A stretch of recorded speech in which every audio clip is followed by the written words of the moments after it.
प्रथमोऽध्यायः। धृतराष्ट्र उवाच धर्मक्षेत्रे कुरुक्षेत्रे समवेतायुयुत्सवः मामकाः पाण्डवाश्चैव किमकुर्वत सञ्जय। सञ्जय उवाच दृष्ट्वा तु पाण्डवानीकं व्यूढं दुर्योधनस्तदा आचार्यम् उपसंगम्य राजा वचनमब्रवीत्। पश्यैतां पाण्डुपुत्राणाम् आचार्य महतीं च मुं व्यूढां द्रुपदपुत्रेण तव शिष्येण धीमता। अत्र शूरा महेश्वासा भीमार्जुनसमायुधि युयुधानो विराटश्च द्रुपदश्च महारथः दृष्टकेतुश्चेकितानः काशीराजश्च वीर्यवान् पुरुजित् कुन्तिभोजश्च शैब्यश्च नरपुङ्गवः युधामन्युश्च विक्रान्त उत्तमौजाश्च वीर्यवान् सौभद्रो द्रौपदेयाश्च सर्व एव महारथाः। अस्माकं तु विशिष्टा ये तान्निबोध द्विजोत्तम नायका मम सैन्यस्य संज्ञार्थं तान् ब्रवीमि ते। भवान् भीष्मश्च कर्णश्च रूपश्च समितिञ्जयः अश्वत्थामा विकर्णश्च सौमदत्तिस्तथैव च अन्ये च बहवः शूरा मदर्थे त्यक्तजीविताः नानाशस्त्रप्रहरणाः सर्वे युद्धविशारदाः। अपर्याप्तं तदस्माकं बलं भीष्माभिरक्षितं पर्याप्तं त्विदमेतेषां बलं भीमाभिरक्षितम्। अयनेषु च सर्वेषु यथा भागम् अवस्थिताः भीष्मम् एवाभिरक्षन्तु भवन्तः सर्व एव हि। तस्य सञ्जनयन् हर्षं कुरु वृद्ध पितामह सिंहनादं विनद्योच्चै शङ्खं दद्मौ प्रतापवान्। ततः शङ्खाश्च भैर्यश्च पणवानकगोमुखाः सहसैवाभ्यहन्यन्त सशब्दस्तु मुलोऽभवत्। ततः श्वेतैर्हयैर्युक्ते महती स्यन्दने स्थितौ माधवः पाण्डवश्चैव दिव्यौ शङ्खौ प्रदद्मतुः। पाञ्चजन्यं ऋषिकेशो देवदत्तं धनञ्जयः पौण्ड्रं दद्मौ महाशङ्खं भीमकर्मा वृकोदरः। अनन्तविजयं राजा कुन्तीपुत्रो युधिष्ठिरः नकुलः सहदेवश्च सुघोषमणिपुष्पकौ काश्यश्च परमेश्वासः शिखण्डी च महारथः दृष्टद्युम्नो विराटश्च सात्यकिश्चापराजितः। द्रुपदो द्रौपदेयाश्च सर्वशः पृथिवीपते सौभद्रश्च महाबाहु शङ्खान् दद्मो पृथक् पृथक्। स घोषो धार्तराष्ट्राणां हृदयानि व्यदारयत् नवश्च पृथिवीं चैव तुमुलोऽभ्यनुनादयन्। अथ व्यवस्थितान् दृष्ट्वा धार्तराष्ट्रान् कपिध्वजः प्रवृत्ते शस्त्रसम्पाते धनुरुद्यम्य पाण्डव। ऋषिकेशं तदा वाक्यम् इदम् आह महीपते। अर्जुन उवाच सेनयोरुभयोर्मध्ये रथं स्थापय मेच्युत यावदेता निरीक्षेऽहं योद्धुकामानवस्थितान्। कैर्मया सह योद्धव्यम् अस्मिन् रणसमुद्यमे योत्स्यमानान् वेक्षेऽहं य एतेऽत्र समागताः धार्तराष्ट्रस्य दुर्बुद्धे युद्धे प्रियचिकीर्षवः। सञ्जय उवाच एवमुक्तो ऋषिकेशो गुडाकेशेन भारत सेनयोरुभयोर्मध्ये स्थापयित्वा रथोत्तमम्। भीष्मद्रोणप्रमुखतः सर्वेषां च महीक्षिताम् उवाच पार्थ पश्यैतान् समवेतान् कुरुनिति। तत्रापश्य स्थितान् पार्थ पितॄनथ पितामहान् आचार्यान् मातुलान् भ्रातॄन् पुत्रान् पौत्रान् सखींस्तथा श्वशुरान् सुहृदश्चैव सेनयोरुभयोरपि। तान् समीक्ष्य स कौन्तेय सर्वान् बन्धून् अवस्थितान् कृपया परयाविष्टो विषिदन्निदमब्रवीत्। अर्जुन उवाच दृष्ट्वेमं स्वजनं कृष्ण युयुत्सुं समुपस्थितं सीदन्ति मम गात्राणि मुखं च परिशुष्यति। वेपथुश्च शरीरे मे रोमहर्षश्च जायते गाण्डीवं स्रंसते हस्तात् त्वक्चैव परिदह्यते। न च शक्नोम्यवस्थातुं भ्रमतीव च मे मनः निमित्तानि च पश्यामि विपरीतानि केशव। न च श्रेयोऽनुपश्यामि हत्वा स्वजनमाहवे न काङ्क्षे विजयं कृष्ण न च राज्यं सुखानि च। किं नो राज्येन गोविन्द किं भोगैर्जीवितेन वा येषाम् अर्थे काङ्क्षितं नो राज्यं भोगा सुखानि च।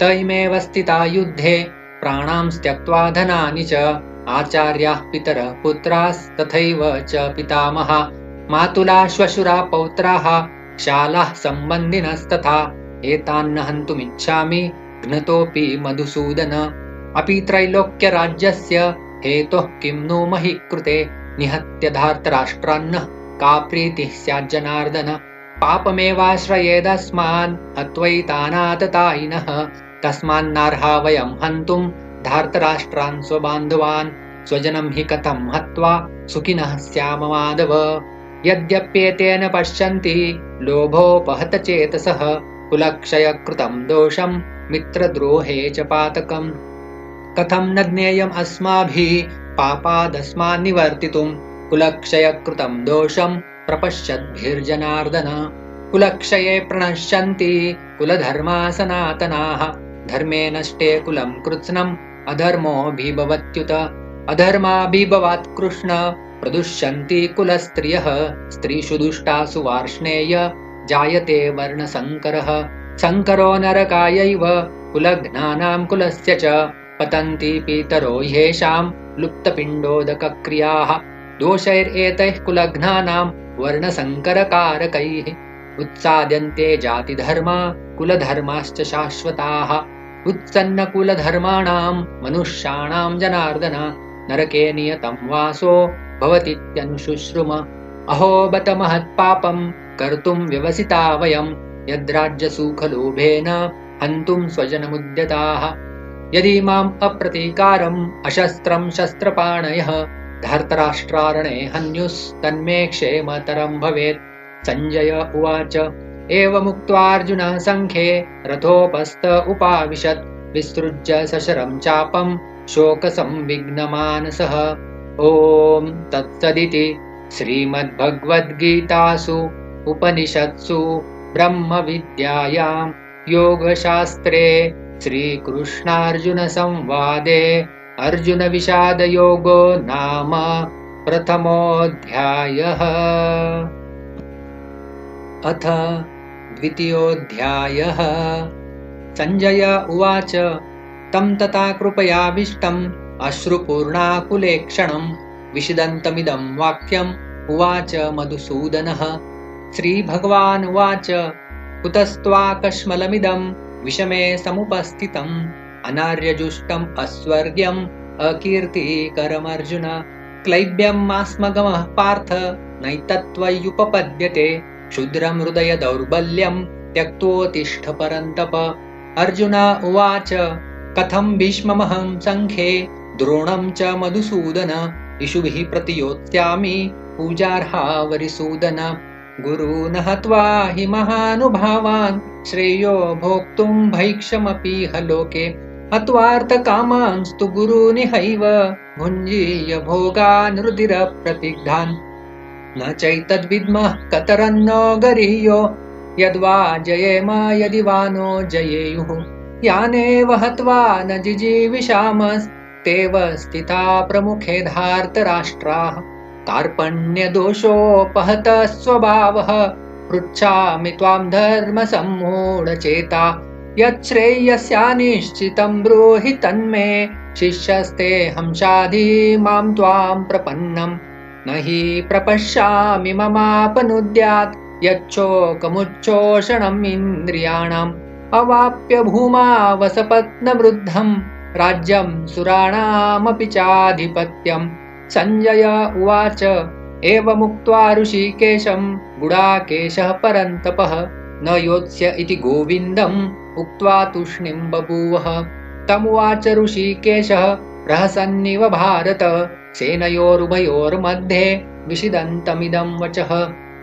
श्रीभगवान् उवाच अशोचानन्वशोचस्त्वं प्रज्ञावादांश्च भाषसे गतासु न गतासूंश्च नानुशोचन्ति पण्डिताः न त्वेवाहं जातुनासं न त्वं नेमे जनाधिपाः न चैव न भविष्यामः सर्वे वयमतः परम् देहिनोऽस्मिन् यथा देहे कौमारं यौवनं जरा तथा देहान्तरप्राप्तिः धीरस्तत्र न मुह्यति मात्रा स्पर्शास्तु कौन्तेय शीतोष्ण सुखदुःखदाः आगमापायिनो नित्यास्तां तितिक्षस्व भारत यं हि न व्यथयन्ते ते पुरुषं पुरुषर्षभः समदुःखसुखं धीरं सोऽमृतत्वाय कल्पते नासतो विद्यते भावो नाभावो विद्यते सतः उभयोरपि दृष्टोऽन्तस्त्वनयोस्तत्त्वदर्शिभिः अविनाशी तु तद्विद्धि येन सर्वमिदं ततं विनाशम् अव्ययस्यास्य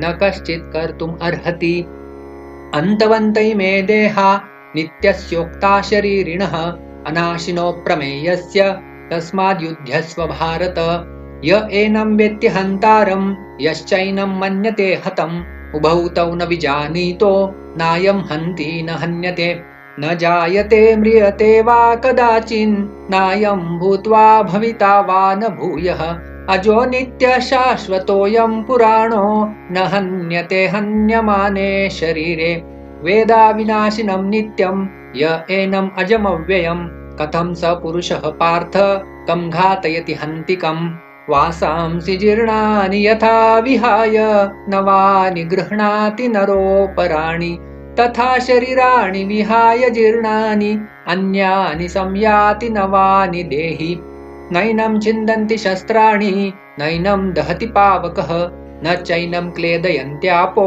न शोषयति मारुतः अच्छेद्योऽयम् अदाह्योऽयम् अक्लेद्योशोष्य एव च नित्यसर्वगतः स्थाणुरचलोऽयं सनातनः अव्यक्तोऽयमचिन्त्योऽयम् अविकार्योऽयमुच्यते तस्मादेवं विदित्वैनं नानुशोचितुमर्हसि अथ चैनं नित्यजातं नित्यं वा मन्यसे मृतं तथापि त्वं महाबाहो नैनं शोचितुम् अर्हसि जातस्य हि ध्रुवो मृत्युर्ध्रुवं जन्म मृतस्य च तस्मादपरिहार्यर्थे न त्वं शोचितुमर्हसि अव्यक्तादीनि भूतानि व्यक्तमध्यानि भारत अव्यक्तनिधनान्येव तत्र का परिदेवना आश्चर्यवत् पश्यति कश्चिदेनम् आश्चर्यवत् वदति तथैव चान्यः आश्चर्यवच्चैनमन्यः शृणोति श्रुत्वाप्येनं वेद न चैव कश्चित् देहि नित्यमवध्योऽयं देहे सर्वस्य भारत तस्मात् सर्वाणि भूतानि न त्वं शोचितुमर्हसि स्वधर्मम् अपि चावेक्ष न विकम्पितुमर्हसि धर्म्याद्धियुद्धात् श्रेयोऽन्यत् क्षत्रियस्य न विद्यते यदृच्छया चोपपन्नं स्वर्गद्वारम् अपावृतं सुखिनः क्षत्रियाः पार्थ लभन्ते युद्धमीदृशम् अथ चेत्त्वमिमं धर्म्यं सङ्ग्रामं न करिष्यसि ततः स्वधर्मं कीर्तिं च हित्वा पापम् अवाप्स्यसि अकीर्तिं चापि भूतानि कथयिष्यन्ति ते व्ययां सम्भावितस्य चाकीर्तिर्मरणादतिरिच्यते भयाद्रणादुपरतं मंसन्ते त्वां महारथाः येषां च त्वं बहुमतो भूत्वा यास्यसि लाघवम् अवाच्यवादांश्च बहून् वदिष्यन्ति तवाहिताः निन्दन्तस्तव सामर्थ्यं ततो दुःखतरं नु किम् अतो वा प्राप्स्यसि स्वर्गं जित्वा वा भोक्ष्यसे महिम् तस्मात् उत्तिष्ठ कौन्तेय युद्धाय कृतनिश्चयः सुखदुःखे समे कृत्वा लाभालाभौ जयाजयौ ततो युद्धाय युज्यस्व नैवं पापम् अवाप्स्यसि एषा ते विहिता साङ्ख्ये बुद्धिर्योगे त्विमां शृणु बुद्ध्या युक्तो यया पार्थ कर्मबन्धं प्रहास्यसि नेहाभिक्रमनाशोऽस्ति प्रत्यवायो न विद्यते स्वल्पमप्यस्य धर्मस्य त्रायते महतो भयात् व्यवसायात्मिका बुद्धिरेकेह कुरु नन्दन बहुशाखाह्यनन्ताश्च बुद्धयो व्यवसायिनां यामिमां पुष्पितां वाचं प्रवदन्त्य विपश्चितः वेदवादरताः पार्थ नान्यदस्तीति वादिनः कामात्मानः स्वर्गपरा जन्म कर्म फलप्रदां क्रियाविशेषबहुलां भोगैश्वर्यगतिं प्रति भोगैश्वर्यप्रसक्तानां तया अपहृतचेतसां व्यवसायात्मिका बुद्धिः समाधौ न विधीयते त्रैगुण्यविषया वेदा निस्त्रैगुण्यो भवार्जुन निर्द्वन्द्वो नित्यसत्त्वस्थो निर्योगक्षेम आत्मवान् यावानर्थ उदपाने सर्वतः सम्प्लुतोदके तावान् सर्वेषु वेदेषु ब्राह्मणस्य विजानतः कर्मण्येवाधिकारस्ते मा फलेषु कदाचन मा कर्मफलहेतुर्भूत् मा ते सङ्गोऽस्त्वकर्मणि योगस्थः कुरु कर्माणि सङ्गं त्यक्त्वा धनञ्जय सिद्ध्यसिद्ध्यो समो भूत्वा समत्वं योग उच्यते दूरेण ह्यवरं कर्म बुद्धियोगात् धनञ्जय बुद्धौ शरणमन्विच्छ कृपणा फलहेतवः बुद्धियुक्तो जहातीह उभे सुकृतदुष्कृते तस्माद् योगाय युज्यस्व योगः कर्मसु कौशलम् कर्मजं बुद्धियुक्ता हि फलं त्यक्त्वा मनीषिणः जन्मबन्धविनिर्मुक्ताः पदं गच्छन्त्यनामयम् यदा ते मोहकलिलं बुद्धिर्व्यतितरिष्यति तदा गन्तासि निर्वेदं श्रोतव्यस्य श्रुतस्य च श्रुतिभिः प्रतिपन्ना ते यदा स्थास्यति निश्चला समाधावचला बुद्धिस्तदा योगम् अवाप्स्यसि अर्जुन उवाच स्थितप्रज्ञस्य का भाषा समाधिस्तस्य केशव स्थितधिः किं प्रभाषेत किम् आसीत व्रजेत किम् श्रीभगवान् उवाच प्रजहाति यदा कामान् सर्वान् पार्थमनोगतान् आत्मन्येवात्मना तुष्टः स्थितप्रज्ञस्तदोच्यते दुःखेष्वनुद्विग्नमनाः सुखेषु विगतस्पृहः वीतरागभयक्रोधः स्थितधीर्मुनिरुच्यते यः सर्वत्रानभिस्नेहस्तत्तत्प्राप्य शुभाशुभं नाभिनन्दति न द्वेष्टि तस्य प्रज्ञा प्रतिष्ठिता यदा संहरते चायं कूर्मोऽङ्गानीव सर्वशः इन्द्रियाणीन्द्रियार्थेभ्यस्तस्य प्रज्ञा प्रतिष्ठिता विषया विनिवर्तन्ते निराहारस्य देहिनः रसवर्जं रसोऽप्यस्य परं दृष्ट्वा निवर्तते यततो ह्यपि कौन्तेय पुरुषस्य विपश्चितः इन्द्रियाणि प्रमाथीनि हरन्ति प्रसभं मनः तानि सर्वाणि संयम्य युक्त आसीत मत्परः वशे हि यस्येन्द्रियाणि तस्य प्रज्ञा प्रतिष्ठिता ध्यायतो विषयान् पुंसः सङ्गस्तेषूपजायते सङ्गात् सञ्जायते कामः कामात् क्रोधो विजायते क्रोधात् भवति सम्मोहः सम्मोहात् स्मृतिविभ्रमः स्मृतिभ्रंशात् बुद्धिनाशो बुद्धिनाशात् प्रणश्यति रागद्वेषविमुक्तैस्तु विषयान् इन्द्रियैश्चरन् आत्मवश्यैर्विधेयात्मा प्रसादम् अधिगच्छति प्रसादे सर्वदुःखानां हानिरस्योपजायते प्रसन्नचेतसो ह्याशु बुद्धिः पर्यवतिष्ठते नास्ति बुद्धिरयुक्तस्य न चायुक्तस्य भावना न चाभावयतः शान्तिरशान्तस्य कुतः सुखम् इन्द्रियाणां हि चरतां यन्मनो अनुविधीयते तदस्य हरति प्रज्ञां वायुर्नावमिवाम्भसि तस्माद्यस्य महाबाहो निगृहीतानि सर्वशः इन्द्रियाणीन्द्रियार्थेभ्यस्तस्य प्रज्ञा प्रतिष्ठिता या निशा सर्वभूतानां तस्यां जागर्ति संयमी यस्यां जागृति भूतानि सा निशा पश्यतो मुनेः आपूर्यमाणम् अचलप्रतिष्ठं समुद्रमापः प्रविशन्ति यद्वत् तद्वत् कामयं प्रविशन्ति सर्वे स शान्तिमाप्नोति न कामकामी विहाय कामान्यः सर्वान् पुमांश्चरति निःस्पृहः निर्ममो निरहङ्कारः स शान्तिम् अधिगच्छति एषा ब्राह्मी स्थितिः पार्थ नैनां प्राप्य विमुह्यति स्थित्वा स्यामन्तकालेऽपि ब्रह्मनिर्वाणमृच्छति। ॐ तत्सदिति श्रीमद्भगवद्गीतासु उपनिषत्सु ब्रह्मविद्यायां योगशास्त्रे श्रीकृष्णार्जुनसंवादे साङ्ख्ययोगो नाम द्वितीयोऽध्यायः। अथ तृतीयोऽध्यायः। अर्जुन उवाच जायसि चेत् कर्मणस्ते मता बुद्धिर्जनार्दन तत्किं कर्मणि घोरे मां नियोजयसि केशव व्यामिश्रेणेव वाक्येन बुद्धिं मोहयसीव मे तदेकं वद निश्चित्य येन श्रेयोऽहम् आप्नुयाम्।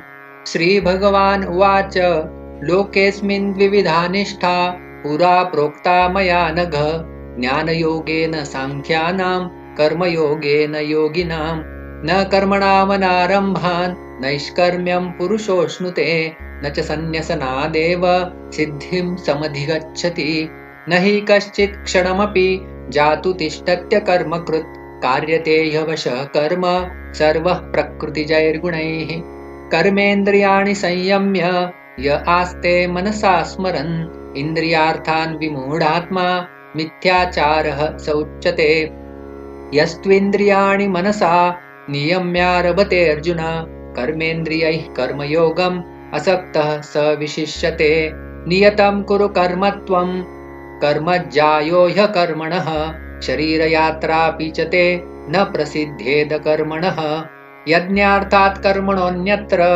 लोकोऽयं कर्मबन्धनः तदर्थं कर्म कौन्तेय मुक्तसङ्गः समाचर सह यज्ञाः प्रजा सृष्ट्वा पुरोवाच प्रजापतिः अनेन प्रसविष्यध्वम् एष वोस्त्विष्टकामधुक् देवान् भावयतानेन ते देवा भावयन्तु वः परस्परं भावयन्तः श्रेयः परमवाप्स्यथ इष्टान् भोगान् हि वो देवा दास्यन्ते यज्ञभाविताः तैर्दत्तान् प्रदायैभ्यो यो भुङ्क्तेस्तेन एव सः यज्ञशिष्टाशिनः सन्तो मुच्यन्ते सर्वकिल्बिषैः भुञ्जते ते त्वघं पापा ये पचन्त्यात्मकारणात् अन्नात् भवन्ति भूतानि पर्जन्यात् अन्नसम्भवः यज्ञात् भवति पर्जन्यो यज्ञः कर्म समुद्भव कर्म ब्रह्मोद्भवं विद्धि ब्रह्माक्षरसमुद्भवम् तस्मात् सर्वगतं ब्रह्म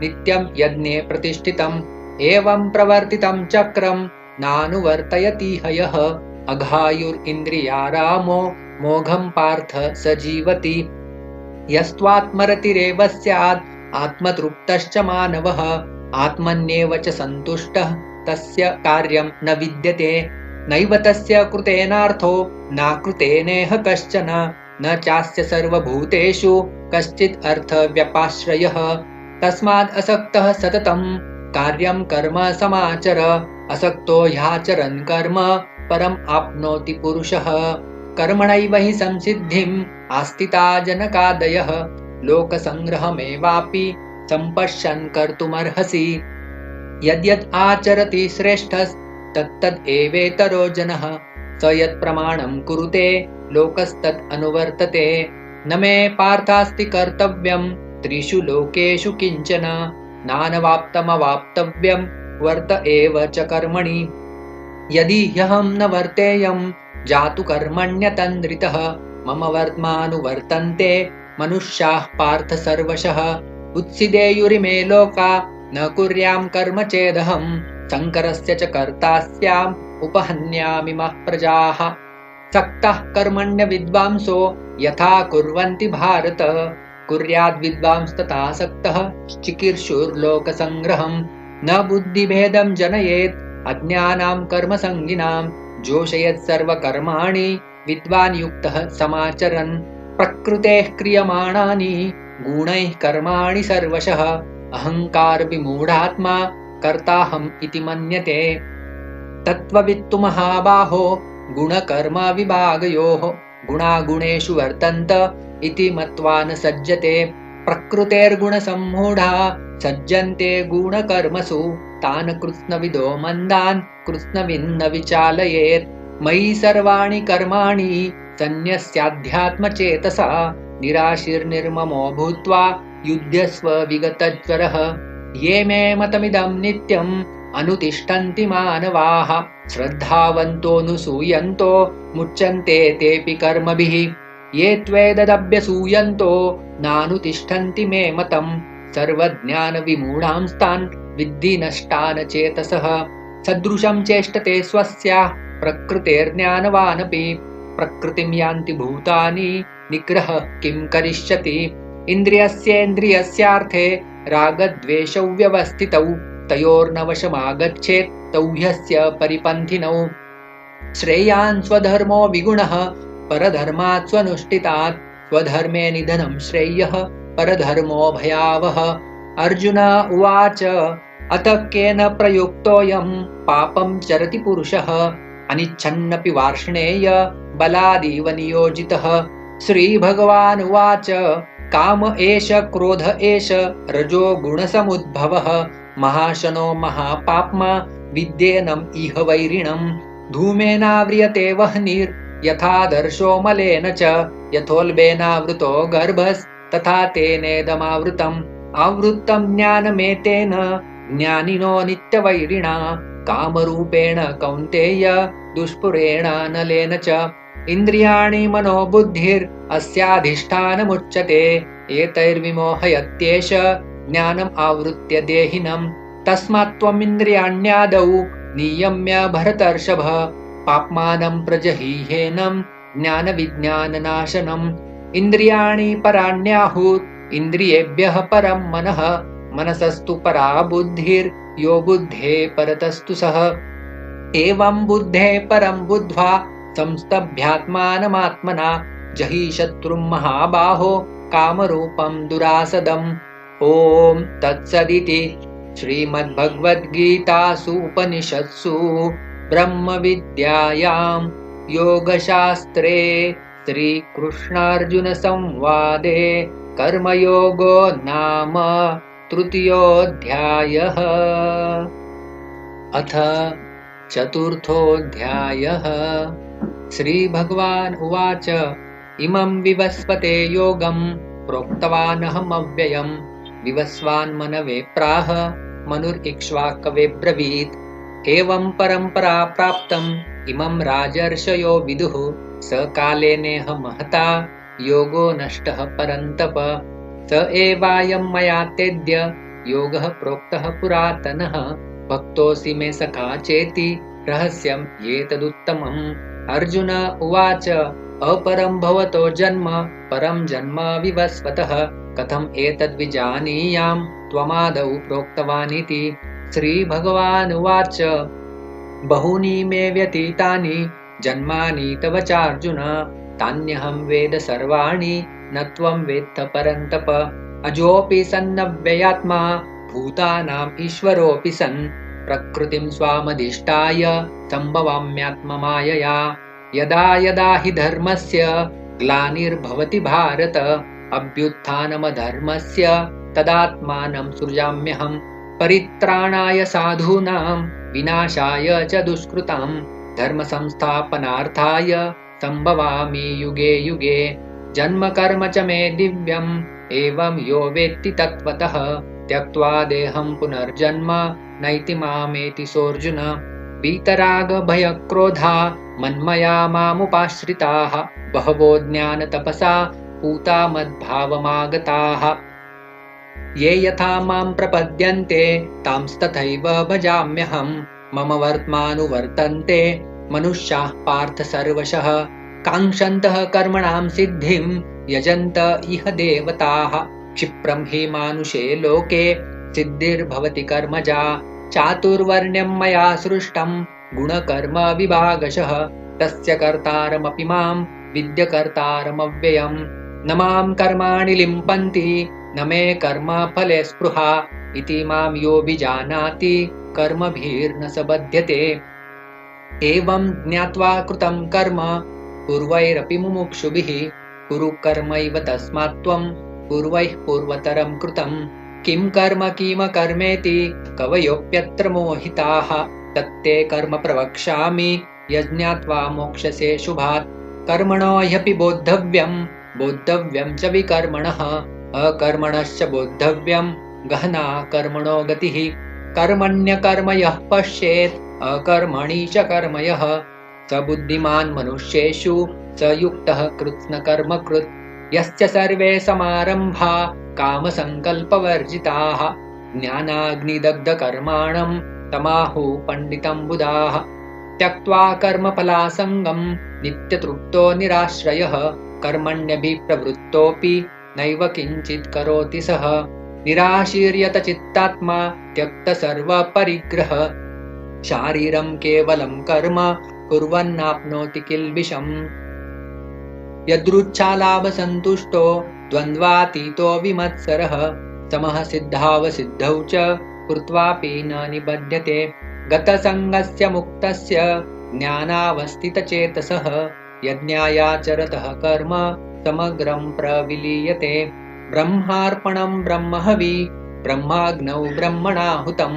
ब्रह्मैव तेन गन्तव्यं ब्रह्मकर्म समाधिना दैवमेवापरे यज्ञं योगिनः पर्युपासते ब्रह्माज्ञावपरे यज्ञं यज्ञेनैवोपजुह्वति श्रोत्रादीनिन्द्रियाण्यन्ये संयमाग्नेषु जुह्वति शब्दादीन् विषयानन्य इन्द्रियाग्नेषु जुह्वति सर्वाणीन्द्रियकर्माणि प्राणकर्माणि चापरे आत्मसंयमयोगाग्नौ जुह्वति ज्ञानदीपिते द्रव्ययज्ञास्तपोयज्ञा योगयज्ञास्तथा परे स्वाध्यायज्ञानयज्ञाश्च यतयः संशितव्रताः अपाने जुह्वति प्राणं प्राणे पानं तथा परे प्राणापानगतिरुद्ध्वा प्राणायामपरायणाः अपरे नियताहाराः प्राणान् प्राणेषु जुह्वति सर्वेप्येते यज्ञविदो यज्ञक्षपितकल्मषाः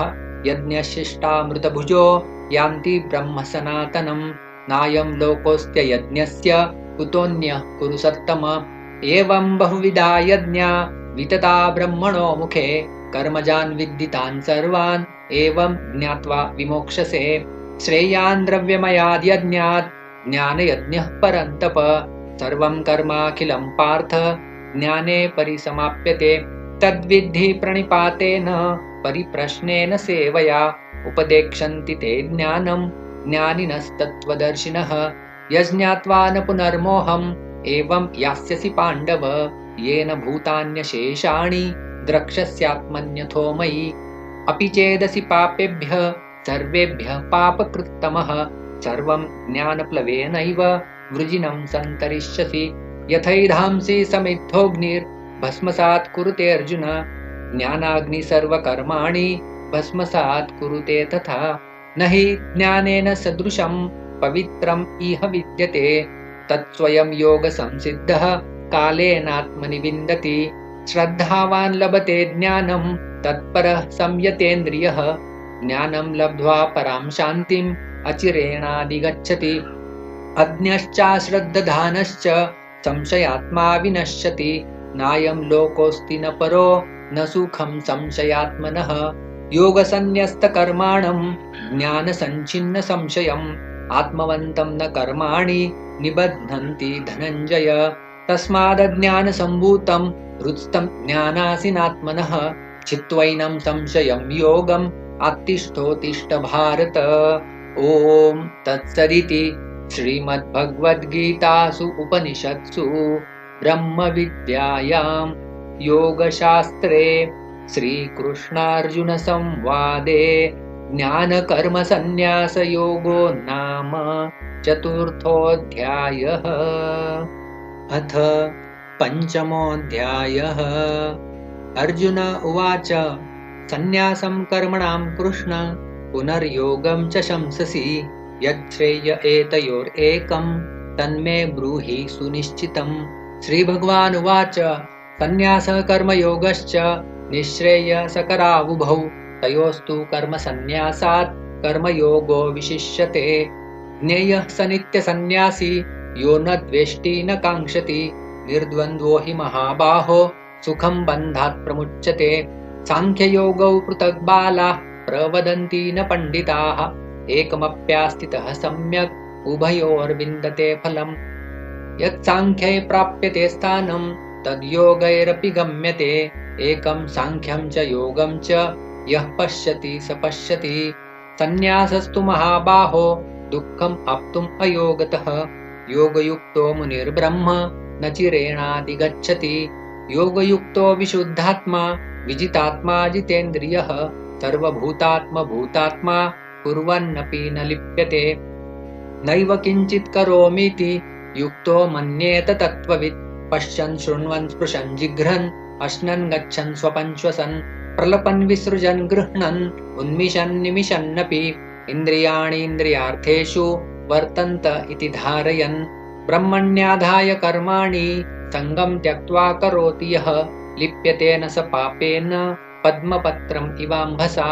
कायेन मनसा बुद्ध्या केवलैरिन्द्रियैरपि योगिनः कर्म कुर्वन्ति सङ्गं त्यक्त्वात्मशुद्धये। युक्तः कर्मफलं त्यक्त्वा शान्तिम् आप्नोति नैष्ठिकीम् अयुक्तः कामकारेण फले सक्तो निबध्यते। सर्वकर्माणि मनसा सन्न्यस्यास्ते सुखं वशि नवद्वारे पुरे देहि नैव कुर्वन्न कारयन् न कर्तृत्वं न कर्माणि लोकस्य सृजति प्रभुः न कर्मफलसंयोगं स्वभावस्तु प्रवर्तते नादत्ते कस्यचित् पापं न चैव सुकृतं विभुः अज्ञानेनावृतं ज्ञानं तेन मुह्यन्ति जन्तवः ज्ञानेन तु तदज्ञानं येषां नाशीतमात्मनः तेषाम् आदित्यवज्ञानं प्रकाशयति तत्परं तद्बुद्धयस्तदात्मानस्तन्निष्ठास्तत्परायणाः गच्छन्त्य पुनरावृत्तिं ज्ञाननिर्धूतकल्मषाः विद्याविनयसम्पन्ने ब्राह्मणे गविहस्तिनि शुनि चैव स्वपाके च पण्डिताः समदर्शिनः इहैव तैर्जितः सर्गो येषां साम्ये स्थितं मनः निर्दोषं हि समं ब्रह्म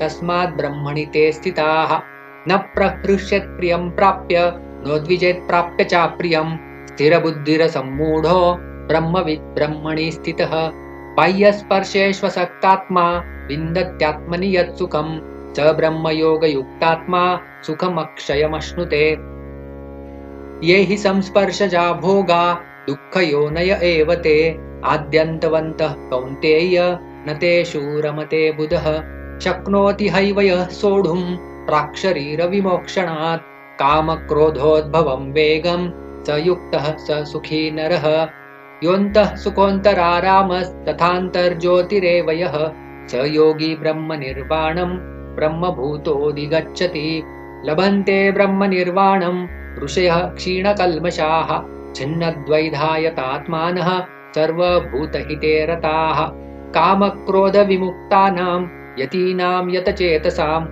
अभीतो ब्रह्मनिर्वाणं वर्तते विदितात्मनां स्पर्शान् कृत्वा बहिर्बाह्यांश्चक्षुश्चैवान्तरे भ्रुवोः प्राणापानौ समौ कृत्वा नासाभ्यन्तरचारिणौ यतेन्द्रियमनो बुद्धिर्मुनिर्मोक्षपरायणः विगतेच्छाभयक्रोधो यः सदा मुक्त एव सः भोक्तारं यज्ञतपसां सर्वलोकमहेश्वरं सुहृदं सर्वभूतानां ज्ञात्वा मां शान्तिमृच्छति। ॐ तत्सदिति श्रीमद्भगवद्गीतासु उपनिषत्सु ब्रह्मविद्यायां योगशास्त्रे श्रीकृष्णार्जुनसंवादे कर्मसन्न्यासयोगो नाम पञ्चमोऽध्यायः। अथ षष्ठोऽध्यायः।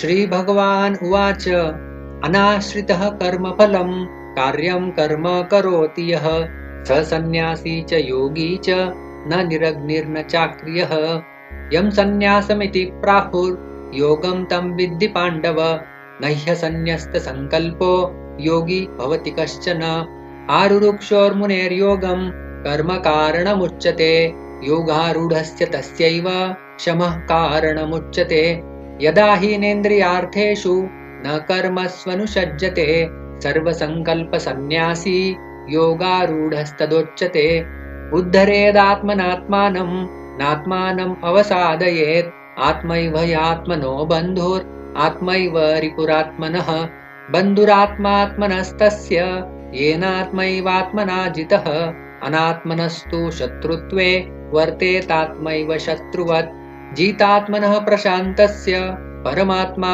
समाहितः शीतोष्णसुखदुःखेषु तथा मानापमानयोः ज्ञानविज्ञानतृप्तात्मा कूटस्थो विजितेन्द्रियः युक्त इत्युच्यते योगी समलोष्ट्राश्मकाञ्चनः सुहृन्मित्रार्युदासीन मध्यस्थद्वेषबन्धुषु साधुष्वपि च पापेषु समबुद्धिर्विशिष्यते योगी युञ्जीत सततम् आत्मानं रहसि स्थितः एकाकी यतचित्तात्मा निराशीरपरिग्रह शुचौ देशे प्रतिष्ठाप्य स्थिरम् आसनमात्मनः नात्युच्छ्रितं नातिनीचं चैलाजिन कुशोत्तरं तत्रैकाग्रं मनः कृत्वा यतचित्तेन्द्रियक्रियः उपविश्यासने युञ्जात् योगम् आत्मविशुद्धये समं कायशिरोग्रीवं धारयन्नचलं स्थिरः सम्प्रेक्ष्य नासिकाग्रं स्वं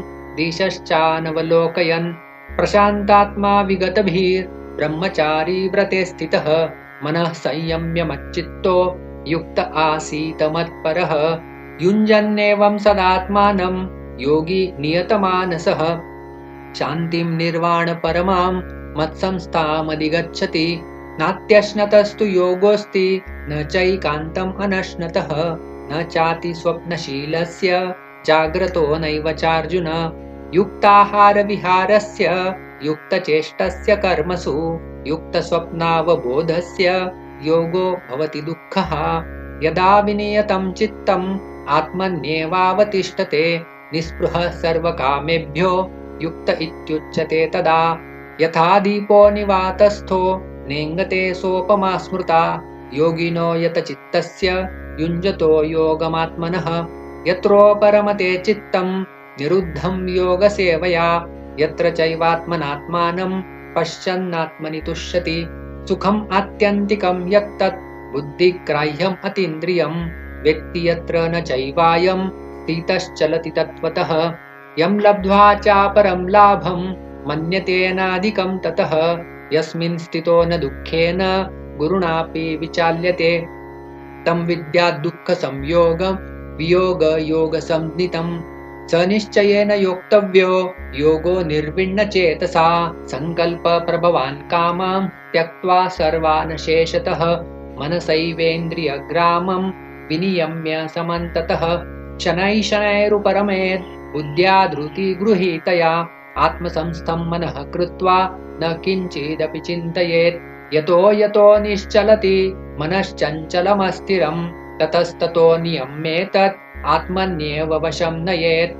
प्रशान्तमनसं ह्येनं योगीनं सुखमुत्तमम् उपैति शान्तरजसं ब्रह्मभूतमकल्मषं युञ्जन्नेवं सदात्मानं योगी विगतकल्मषः सुखेन ब्रह्मसंस्पर्शम् अत्यन्तं सुखमश्नुते सर्वभूतस्थमात्मानं सर्वभूतानि चात्मनि ईक्षते योगयुक्तात्मा सर्वत्र समदर्शनः यो मां पश्यति सर्वत्र सर्वं च मयि पश्यति तस्याहं न प्रणश्यामि स च मे न प्रणश्यति सर्वभूतस्थितं यो मां भजत्येकत्वमास्थितः सर्वथा वर्तमानोऽपि स योगी मयि वर्तते आत्मौपम्येन सर्वत्र समं पश्यति योऽर्जुन सुखं वा यदि वा दुःखं स योगी परमो मतः अर्जुन उवाच योऽयं योगस्त्वया प्रोक्तः साम्येन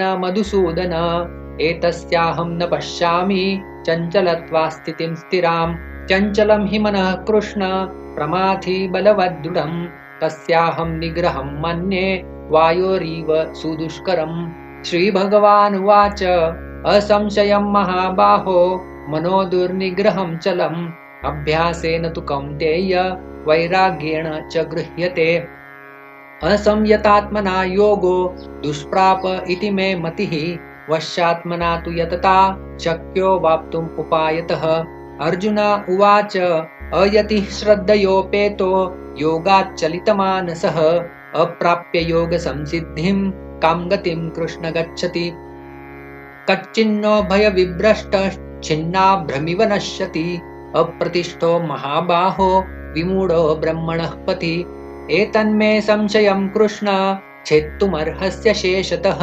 त्वदन्यः संशयस्यास्य छेत्ता न ह्युपपद्यते श्रीभगवानुवाच पार्थ नैवेह नामुत्र विनाशस्तस्य विद्यते न हि कल्याणकृत् कश्चित् दुर्गतिं तात गच्छति प्राप्य पुण्यकृतां लोकान् उषित्वा शाश्वती समाः शुचिनां श्रीमतां गेहे योगभ्रष्टोऽभिजायते अथवा योगिनाम् एव कुले भवति धीमताम् एतद्धि दुर्लभतरं लोके जन्म यदीदृशं तत्र तं बुद्धिसंयोगं लभते पौर्वदेहिकं यतते च ततो भूयः संसिद्धौ कुरु नन्दन पूर्वाभ्यासेन तेनैव ह्रियते ह्यवशोऽपि सः जिज्ञासुरपि योगस्य शब्दब्रह्माति वर्तते प्रयत्नाद्यतमानस्तु योगी संशुद्धकिल्बिषः अनेकजन्म संसिद्धस्ततो याति परां गतिं तपस्विभ्योऽधिको योगी ज्ञानिभ्योऽपि मतोऽधिकः कर्मिभ्यश्चाधिको योगी तस्माद् योगी भवार्जुन योगिनाम् अपि सर्वेषां मद्गतेनान्तरात्मना श्रद्धावान् भजते यो मां स मे युक्ततमो मतः। ॐ तत्सदिति श्रीमद्भगवद्गीतासु उपनिषत्सु ब्रह्मविद्यायां योगशास्त्रे श्रीकृष्णार्जुनसंवादे आत्मसंयमयोगो नाम षष्ठोऽध्यायः। अथ सप्तमोऽध्यायः।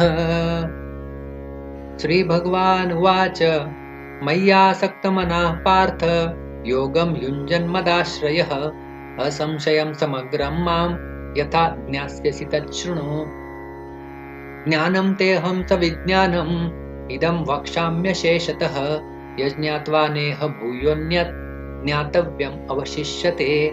मनुष्याणां सहस्रेषु कश्चिद् यतति सिद्धये यतताम् अपि सिद्धानां कश्चिन्मां वेत्ति तत्त्वतः। भूमिरापो नलो वायु खं मनो बुद्धिरेव च अहङ्कार इतीयं मे भिन्ना प्रकृतिरष्टधा। अपरेयमितस्त्वन्यां प्रकृतिं विद्धि मे परां जीवभूतां महाबाहो ययेदं धार्यते जगत्। एतद्योनीनि भूतानि सर्वाणीत्युपधारय अहं कृत्स्नस्य जगतः प्रभवः प्रलयस्तथा। मत्तः परतरं नान्यत् किञ्चिदस्ति धनञ्जय मयि सर्वमिदं प्रोतं सूत्रे मणिगणा इव।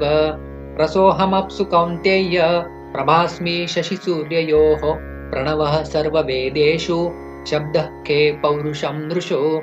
पुण्यो गन्धः पृथिव्यां च तेजश्चास्मि विभावसौ जीवनं सर्वभूतेषु तपश्चास्मि तपस्विषु।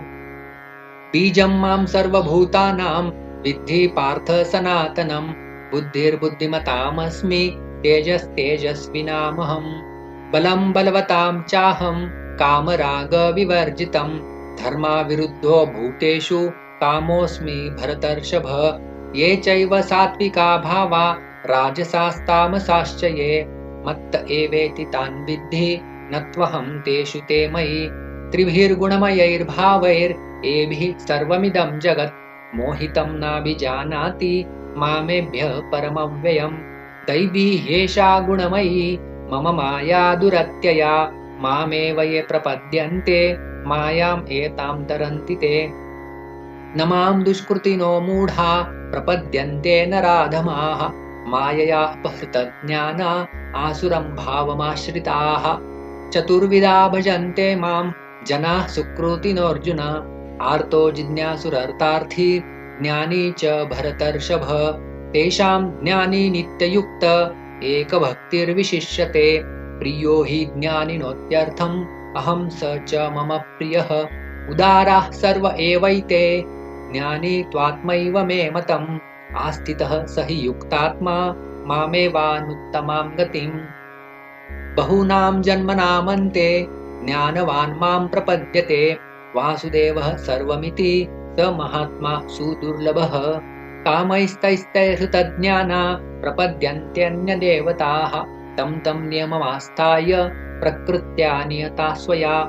यो यो यां यां तनुं भक्तः श्रद्धयार्जितुमिच्छति तस्य तस्याचला श्रद्धां तामेव विदधाम्यहम्। स तया श्रद्धया युक्तस्तस्याराधनम् ईहते लभते च ततः कामान् मय्यैव विहितान् हितान्। अन्तवत्तु फलं तेषां तद्भवत्यल्पमेधसां देवान् देवयजो यान्ति मद्भक्ता यान्ति मामपि। अव्यक्तं व्यक्तिमापन्नं मन्यन्ते मामबुद्धयः परं भावमजानन्तो ममाव्यमनुत्तमम्।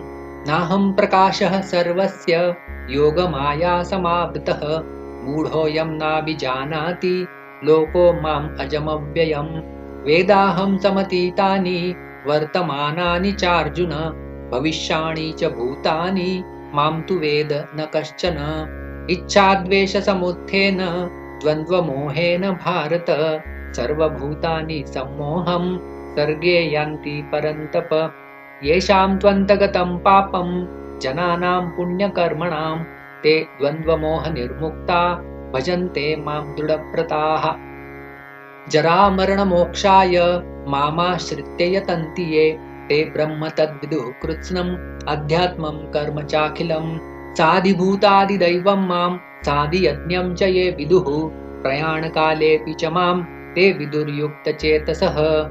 ॐ तत्सदिति श्रीमद्भगवद्गीतासु उपनिषत्सु ब्रह्मविद्यायां योगशास्त्रे श्रीकृष्णार्जुनसंवादे ज्ञानविज्ञानयोगो नाम सप्तमोऽध्यायः। अथ अष्टमोऽध्यायः। अर्जुन उवाच किं तद्ब्रह्म किमध्यात्मं किं कर्म पुरुषोत्तम अधिभूतं च किं प्रोक्तम् अधिदैवं किमुच्यते अधियज्ञः कथं कोत्र देहेऽस्मिन् मधुसूदन प्रयाणकाले च कथं ज्ञेयोऽसि नियतात्मभिः। श्रीभगवान् उवाच अक्षरं ब्रह्म परमं स्वभावोऽध्यात्ममुच्यते भूतभावोद्भवकरो विसर्गः कर्म संज्ञितः अधिभूतं क्षरो भावः पुरुषश्चाधिदैवतम् अधियज्ञोऽहमेवात्र देहे देहभृतां वर अन्तकाले च मामेव स्मरन् मुक्त्वा कलेवरं यः प्रयाति समद्भावं याति नास्त्यत्र संशयः यं यं वापि स्मरन् भावं त्यजत्यन्ते कलेवरं तं तमेवैति कौन्तेय सदा तद्भावभावितः। तस्मात् सर्वेषु कालेषु माम् अनुस्मर युध्य च मय्यर्पितमनो बुद्धिर्मामेवैष्यस्य संशयः अभ्यासयोगयुक्तेन चेतसा नान्यगामिना परमं पुरुषं दिव्यं याति पार्थानुचिन्तयन् कविं पुराणम् अनुशासितारम् अणोरणीयां समनुस्मरेद्यः सर्वस्य धातारमचिन्त्य रूपम् आदित्यवर्णं तमसः परस्तात् प्रयाणकाले मनसाचलेन भक्त्या युक्तो योगबलेन चैव भ्रुवोर्मध्ये प्राणमावेश्य सम्यक् स तं परं पुरुषमुपैति दिव्यम् यदक्षरं वेदविदो वदन्ति विशन्ति यद्यतयो वीतरागाः यदिच्छन्तो ब्रह्मचर्यं चरन्ति तत्ते पदं संग्रहेण प्रवक्ष्ये सर्वद्वाराणि संयम्य मनोहृदि निरुध्य च मूर्ध्याधायात्मनः प्राणम् आस्थितो योगधारणाम् ओमित्येकाक्षरं ब्रह्म व्याहरन् मामनुस्मरन् यः प्रयाति त्यजन् देहं स याति परमां गतिम् अनन्यचेताः सततं यो मां स्मरति नित्यशः तस्याहं सुलभः पार्थ नित्ययुक्तस्य योगिनः मामुपेत्य पुनर्जन्म दुःखालयमशाश्वतम् नाप्नुवन्ति महात्मानः संसिद्धिं परमां गताः आब्रह्मभुवनाल्लोका पुनरावर्तिनोऽर्जुन मामुपेत्य तु कौन्तेय पुनर्जन्म न विद्यते सहस्रयुगपर्यन्तम् अहर्यद्ब्रह्मणो विदुः रात्रिं युगसहस्रान्तां तेहोरात्रविदो जनाः अव्यक्ताद्व्यक्तयः सर्वाः प्रभवन्त्यहरागमे रात्र्यागमे प्रलीयन्ते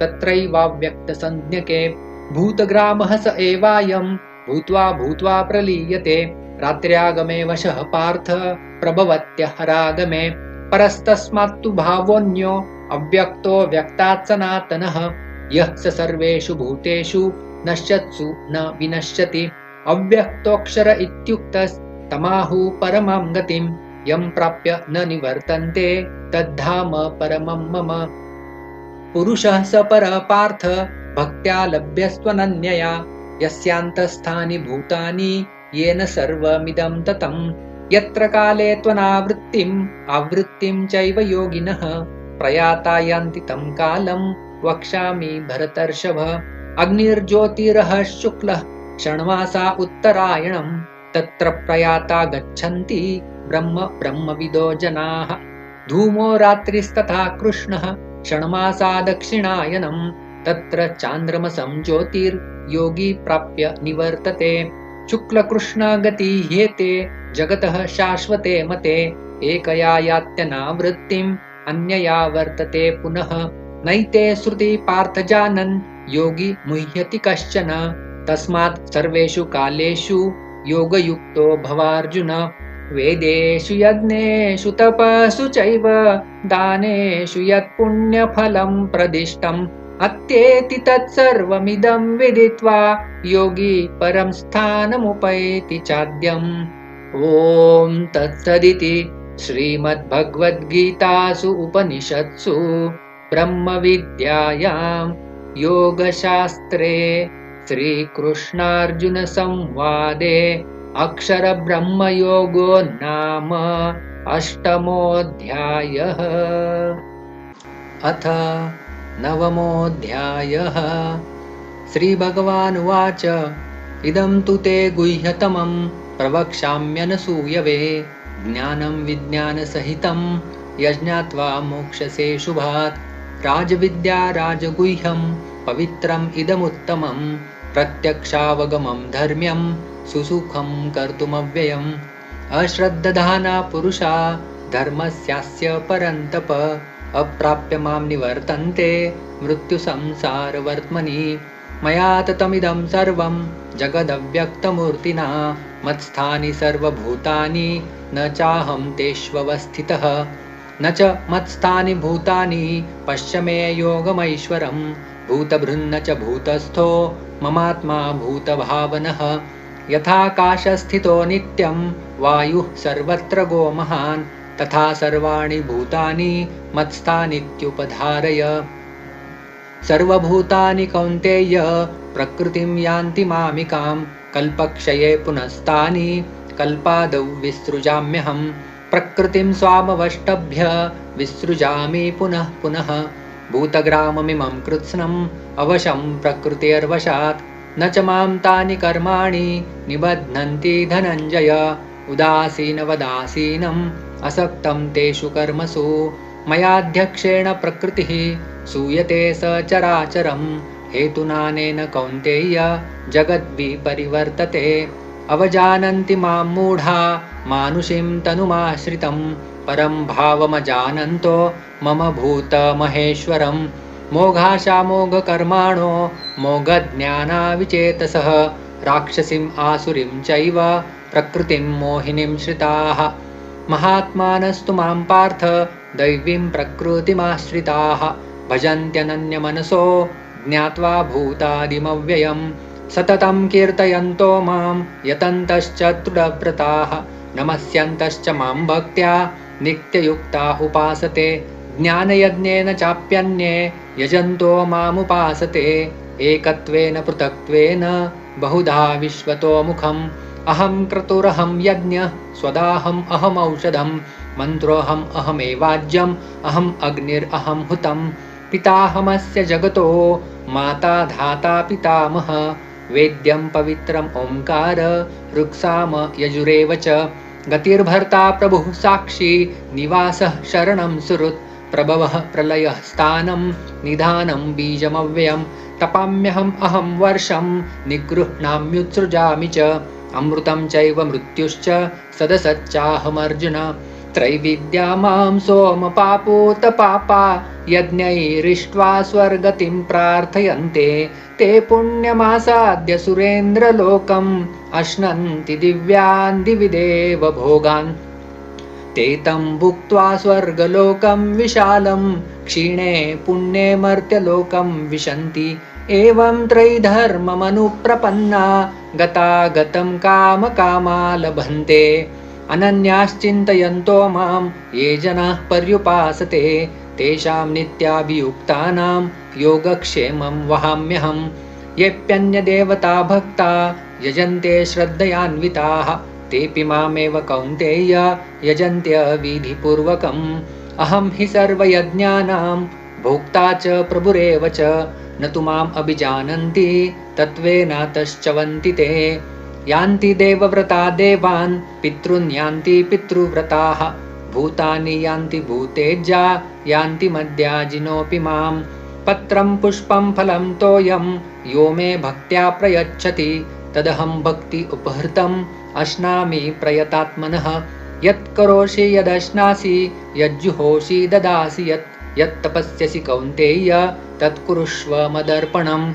शुभाशुभफलैरेवं मोक्षसे कर्मबन्धनैः सन्न्यासयोगयुक्तात्मा विमुक्तो मामुपैष्यसि समोऽहं सर्वभूतेषु न मे द्वेष्योऽस्ति न प्रियः ये भजन्ति तु मां भक्त्या मयि तेषु चाप्यहम् अपि चेत्सु दुराचारो भजते माम् अनन्यभाक् साधुरेव समन्तव्यः सम्यक् व्यवसितो हि सः क्षिप्रं भवति धर्मात्मा शश्वच्छान्तिं निगच्छति कौन्तेय प्रतिजानीहि न मे भक्तः प्रणश्यति मां हि पार्थ व्यपाश्रित्य येऽपि स्युः पापयोनयः स्त्रियो वैश्यास्तथा शूद्रास्तेऽपि यान्ति परां गतिं किं पुनर्ब्राह्मणा पुण्या भक्ता राजर्षयस्तथा अनित्यम् असुखं लोकम् इमं प्राप्य भजस्व मां मन्मना भव मद्भक्तो मद्याजी मां नमस्कुरु मामे वैश्यसि युक्त्वैवम्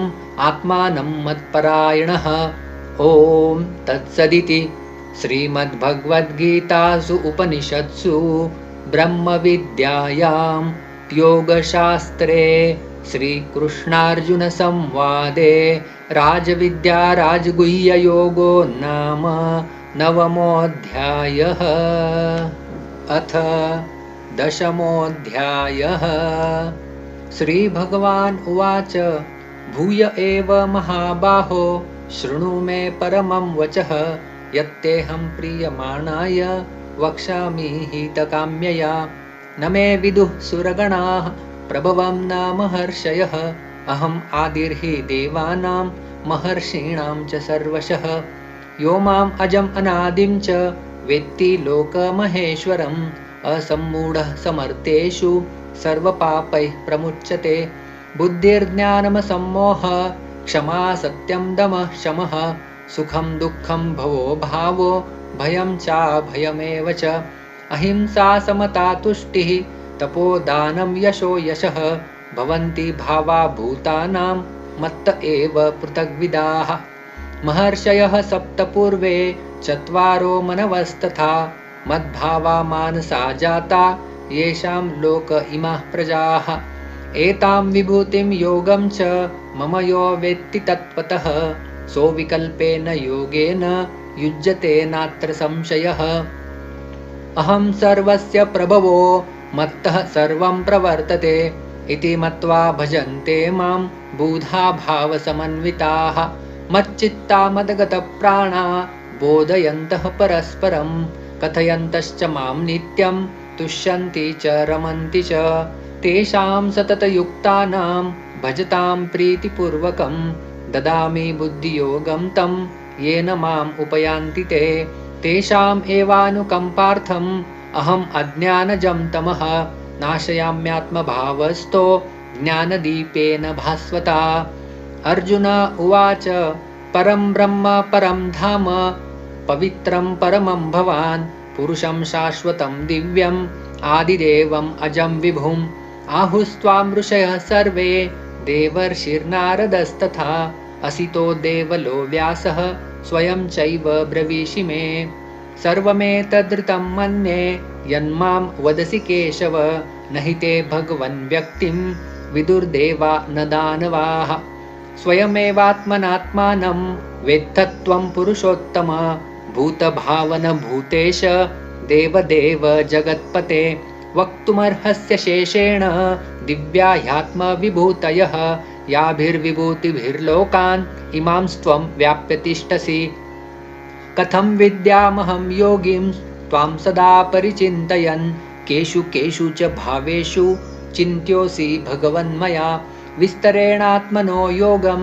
विभूतिं च जनार्दन भूयः कथय तृप्तिर्हि शृण्वतो नास्ति मे मृतम् श्रीभगवान् उवाच हन्त ते कथयिष्यामि दिव्या ह्यात्मविभूतयः प्राधान्यतः कुरु श्रेष्ठ नास्त्यन्तो विस्तरस्य मे अहमात्मा गुडाकेश सर्वभूताशयस्थितः अहम् आदिश्च मध्यं च भूतानामन्तमेव च आदित्यानाम् अहं विष्णुर्ज्योतिषां रविरंशुमान् मरीचिर्मरुतामस्मि नक्षत्राणाम् अहं शशि वेदानां सामवेदोऽस्मि देवानामस्मि वासवः इन्द्रियाणां मनश्चास्मि भूतानामस्मि चेतना रुद्राणां शङ्करश्चास्मि वित्तेशो यक्षरक्षसां वसूनां पावकश्चास्मि मेरुः शिखरिणामहं पुरोधसां च मुख्यं मां विद्धि पार्थ बृहस्पतिं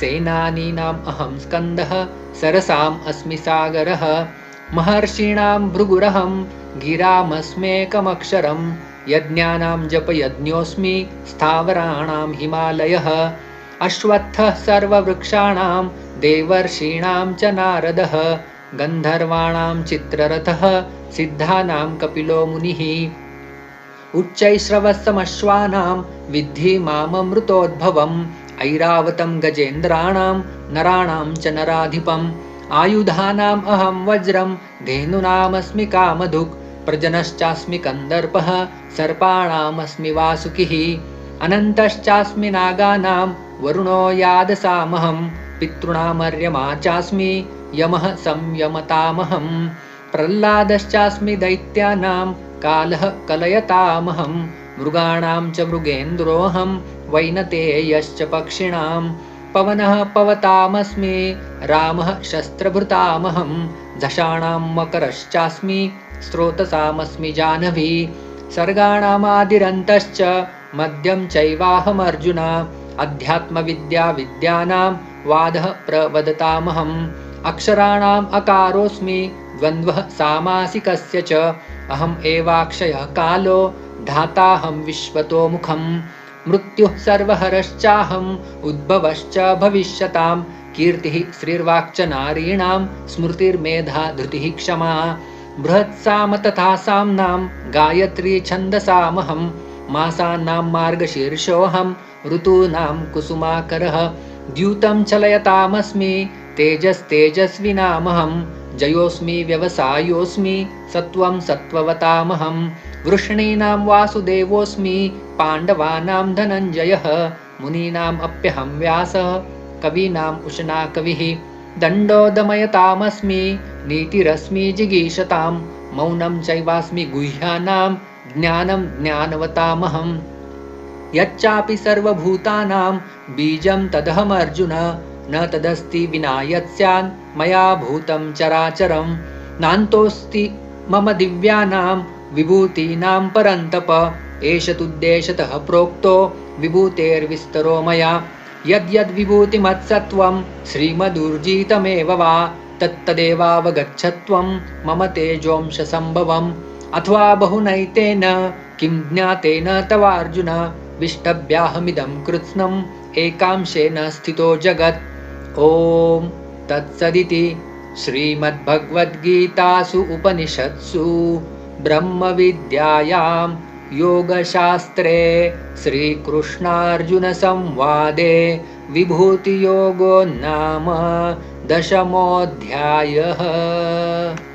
अथ 11 अर्जुन उवाच मदनुग्रहाय परमं गुह्यम् अध्यात्मसंज्ञितं यत्त्वयोक्तं वचस्तेन मोहोऽयं विगतो मम भवाप्ययौ हि भूतानां श्रुतौ विस्तरशो मया त्वत्तः कमलपत्राक्ष माहात्म्यम् अपि चाव्ययम् एवम् एतद्यथार्थत्वम् आत्मानं परमेश्वर द्रष्टुमिच्छामि ते रूपम् ऐश्वरं पुरुषोत्तमम् मन्यसे यदि तच्छक्यं मया द्रष्टुम् इति प्रभो योगेश्वर ततो मे त्वं दर्शयात्मानमव्ययम्। श्रीभगवानुवाच पश्य मे पार्थरूपाणि शतशोऽथ सहस्रशः नानाविधानि दिव्यानि नानावर्णाकृतीनि च पश्चादित्यान् वसून् रुद्रान् अश्विनौ मरुतस्तथा बहुन्यदृष्टपूर्वाणि पश्चाश्चर्याणि भारत इहैकस्थं जगत्कृत्स्नं पश्चाद्य सचराचरं मम देहे गुडाकेश यच्चान्यद्द्रष्टुमिच्छसि न तु मां शक्यसे द्रष्टुम् अनेनैव स्वचक्षुषा दिव्यं ददामि ते चक्षुः पश्य मे योगमैश्वरम्।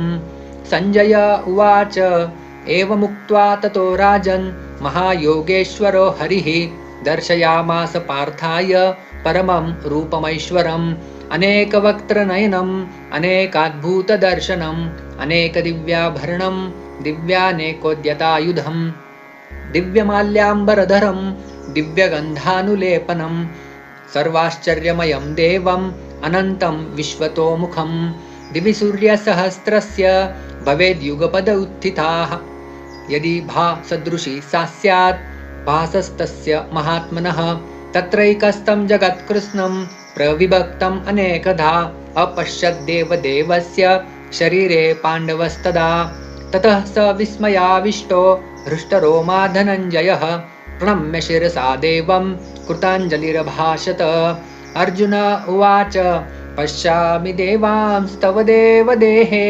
सर्वांस्तथा भूतविशेषसङ्घान् ब्रह्माणमीशं कमलासनस्थं ऋषींश्च सर्वान् उरगांश्च दिव्यान् अनेकबाहूदरवक्त्रनेत्रं पश्यामि त्वां सर्वतोऽनन्तरूपं नान्तं न मध्यं न पुनस्तवादिं पश्यामि विश्वेश्वर विश्वरूप किरीटिनं गदिनं चक्रिणं च तेजो राशिं सर्वतो दीप्तिमन्तं पश्यामि त्वां दुर्निरीक्षं समन्तात् दीप्तानलार्कद्युतिमप्रमेयम् त्वमक्षरं परमं वेदितव्यं त्वमस्य विश्वस्य परं निधानं त्वमव्ययः शाश्वतधर्मगोप्ता सनातनस्त्वं पुरुषो मतो मे अनादिमध्यान्तमनन्तवर्यम् अनन्तबाहुं शशिसूर्यनेत्रं पश्यामि त्वां दीप्तहुताशवक्त्रं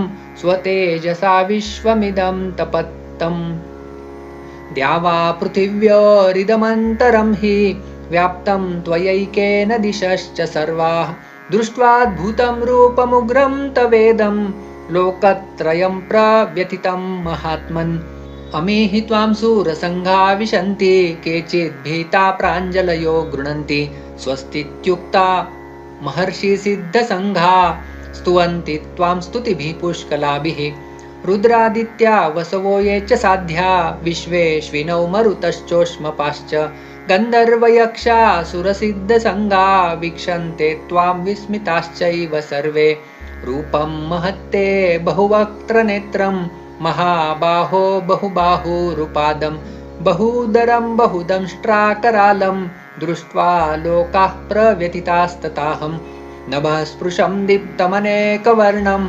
व्याप्ताननं दीप्तविशालनेत्रं दृष्ट्वा हि त्वां प्रव्यथितान्तरात्मा धृतिं न विन्दामि शमं च विष्णो दंष्ट्राकरालानि च ते मुखानि दृष्ट्वैव कालानलसन्निभानि दिशो न जाने न लभे च शर्म प्रसीद देवेश जगन्निवास अमी च त्वां धृतराष्ट्रस्य पुत्रा सर्वे सहैवावनिपालसङ्घै भीष्मो द्रोणः सूत्रपुत्रस्तथासौ सहास्मदीयैरपि योधमुख्यै वक्त्राणि ते त्वरमाणा विशन्ति दंष्ट्राकरालानि भयानकानि केचिद्विलग्ना दशनान्तरेषु सन्दृश्यन्ते चूर्णितैरुत्तमाङ्गैः यथा नदीनां बहवोऽम्बुवेगा समुद्रमेवाभिमुखा द्रवन्ति तथा तवामि नरलोकवीरा विशन्ति वक्त्राण्यभिविज्वलन्ति यथा प्रदीप्तं ज्वलनं पतङ्गा विशन्ति नाशाय समृद्धवेगाः तथैव नाशाय विशन्ति लोकास्तवापि वक्त्राणि समृद्धवेगाः लेलीह्यसे ग्रसमानः समन्ताल् लोकान् समग्रान् वदनैर्ज्वलद्भिः तेजोभिरापुर्य जगत्समग्रं भासस्तवोग्रा प्रतपन्ति विष्णो आख्याहि मे को भवानुग्ररूपो नमोऽस्तु ते देववर प्रसीद विज्ञातुमिच्छामि भवन्तमाद्यं न हि प्रजानामि तव प्रवृत्तिम् श्रीभगवानुवाच कालोऽस्मि लोकक्षयकृत् प्रवृद्धो लोकान् समाहर्तुमिव प्रवृत्तः ऋतेऽपि त्वां न भविष्यन्ति सर्वे येव स्थिता प्रत्यनिकेषु योधाः तस्मात् त्वमुत्तिष्ठ यशो लभस्व जित्वा शत्रून् भुङ्क्ष्व राज्यं समृद्धं मयैवैते निहता पूर्वमेव निमित्तमात्रं भव सव्यसाचिन् द्रोणं च भीष्मं च जयद्रथं च कर्णं तथान्यानपि योधवीरान् मया हतांस्त्वं जहिमा व्यतिष्ठा युध्यस्व जेतासि रणे सपत्नान्। सञ्जय उवाच एतत् श्रुत्वा वचनं केशवस्य कृताञ्जलिर्वेपमानः किरीटी नमस्कृत्वा भूय एवाह कृष्णं स गद्गदं भीतः प्रणम्य। अर्जुन उवाच स्थाने ऋषिकेश तव प्रकीर्त्या जगत्प्रहृष्यत्यनुरज्यते च रक्षांसि भीतानि दिशो द्रवन्ति सर्वे नमस्यन्ति च सिद्धसङ्गाः। कस्माच्च तेन न मेरन्महात्मन् गरीयसे ब्रह्मणोऽप्यादिकर्त्रे अनन्तदेवेश जगन्निवास त्वमक्षरं सदसत्परं यत् त्वम् आदिदेवः पुरुषः पुराणस्त्वमस्य विश्वस्य परं निधानं वेत्तासि वेद्यं च परं च धाम त्वया ततं विश्वमनन्तरूप। वायुर्यमोऽग्निर्वरुणः शशाङ्कः प्रजापतिस्त्वं प्रपितामहश्च नमो नमस्तेऽस्तु सहस्रकृत्वः पुनश्च भूयोऽपि नमो नमस्ते।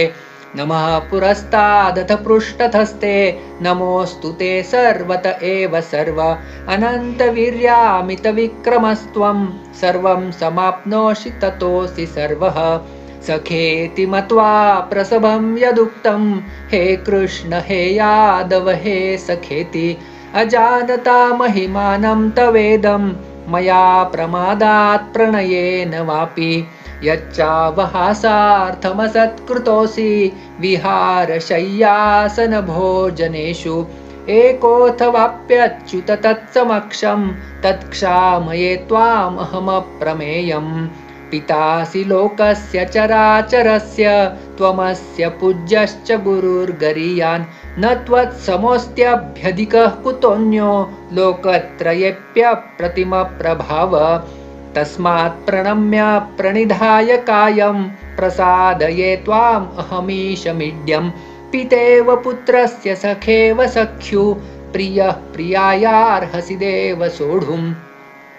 अदृष्टपूर्वं हृषितोऽस्मि दृष्ट्वा भयेन च प्रव्यथितं मनो मे तदेव मे दर्शय देवरूपं प्रसीद देवेश जगन्निवास।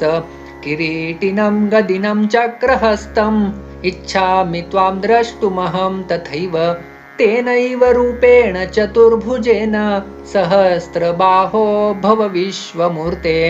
श्रीभगवानुवाच मया प्रसन्नेन तवार्जुनेदं रूपं परं दर्शितमात्मयोगात् तेजोमयं विश्वमनन्तमाद्यं यन्मे त्वदन्येन न दृष्टपूर्वं। न वेदयज्ञाध्ययनैर्न दानैर्न च क्रियाभिर्न तपोभिरुग्रैः एवं रूपः शक्य अहं नृलोके द्रष्टुं त्वदन्येन कुरु प्रवीर। मा ते व्यथा मा च विमूढभावो दृष्ट्वा रूपं घोरमिद्रुं ममेदं व्यपेतभिप्रीतमना पुनस्त्वं तदेव मे रूपमिदं प्रपश्य।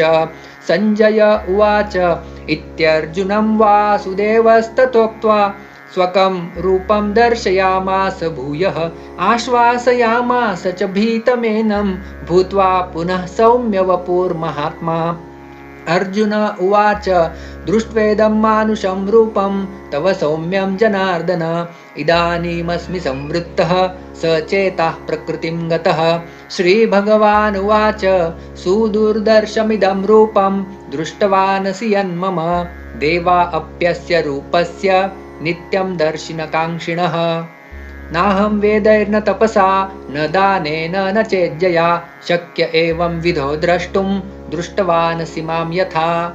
भक्त्या त्वनन्यया शक्य अहम् एवं विधोऽर्जुन ज्ञातुं द्रष्टुं च तत्त्वेन प्रवेष्टुं च परन्तप। मत्कर्म कृन्मत्परमो मद्भक्तः सङ्गवर्जितः निर्वैरः सर्वभूतेषु यः स मामेति पाण्डव। ॐ तत्सदिति श्रीमद्भगवद्गीतासु उपनिषत्सु ब्रह्मविद्यायां योगशास्त्रे श्रीकृष्णार्जुनसंवादे विश्वरूपदर्शनयोगो नाम एकादशोऽध्यायः। अथ द्वादशोऽध्यायः। अर्जुन उवाच एवं सततयुक्ता ये भक्तास्त्वां पर्युपासते ये चाप्यक्षरमव्यक्तं तेषां के योगवित्तमाः। श्रीभगवानुवाच मय्यावेश्य मनो ये मां नित्ययुक्ता उपासते श्रद्धया परयोपेतास्ते मे युक्ततमा मताः। ये त्वाक्षरमनिर्देश्यम् अव्यक्तं पर्युपासते सर्वत्र गमचिन्त्यं च कूटस्थम् अचलं ध्रुवं संयम्येन्द्रियग्रामं सर्वत्र समबुद्धयः ते प्राप्नुवन्ति मामेव सर्वभूतहिते रताः। क्लेशो अधिकतरस्तेषाम् अव्यक्तासक्तचेतसाम् अव्यक्ता हि गतिर्दुःखं देहवद्भिरवाप्यते। ये तु सर्वाणि कर्माणि मयि सन्न्यस्य मत्पराः अनन्येनैव योगेन मां ध्यायन्त उपासते तेषाम् अहं समुद्धर्ता मृत्युसंसारसागरात् भवामि न चिरात् पार्थ मय्यावेशितचेतसां।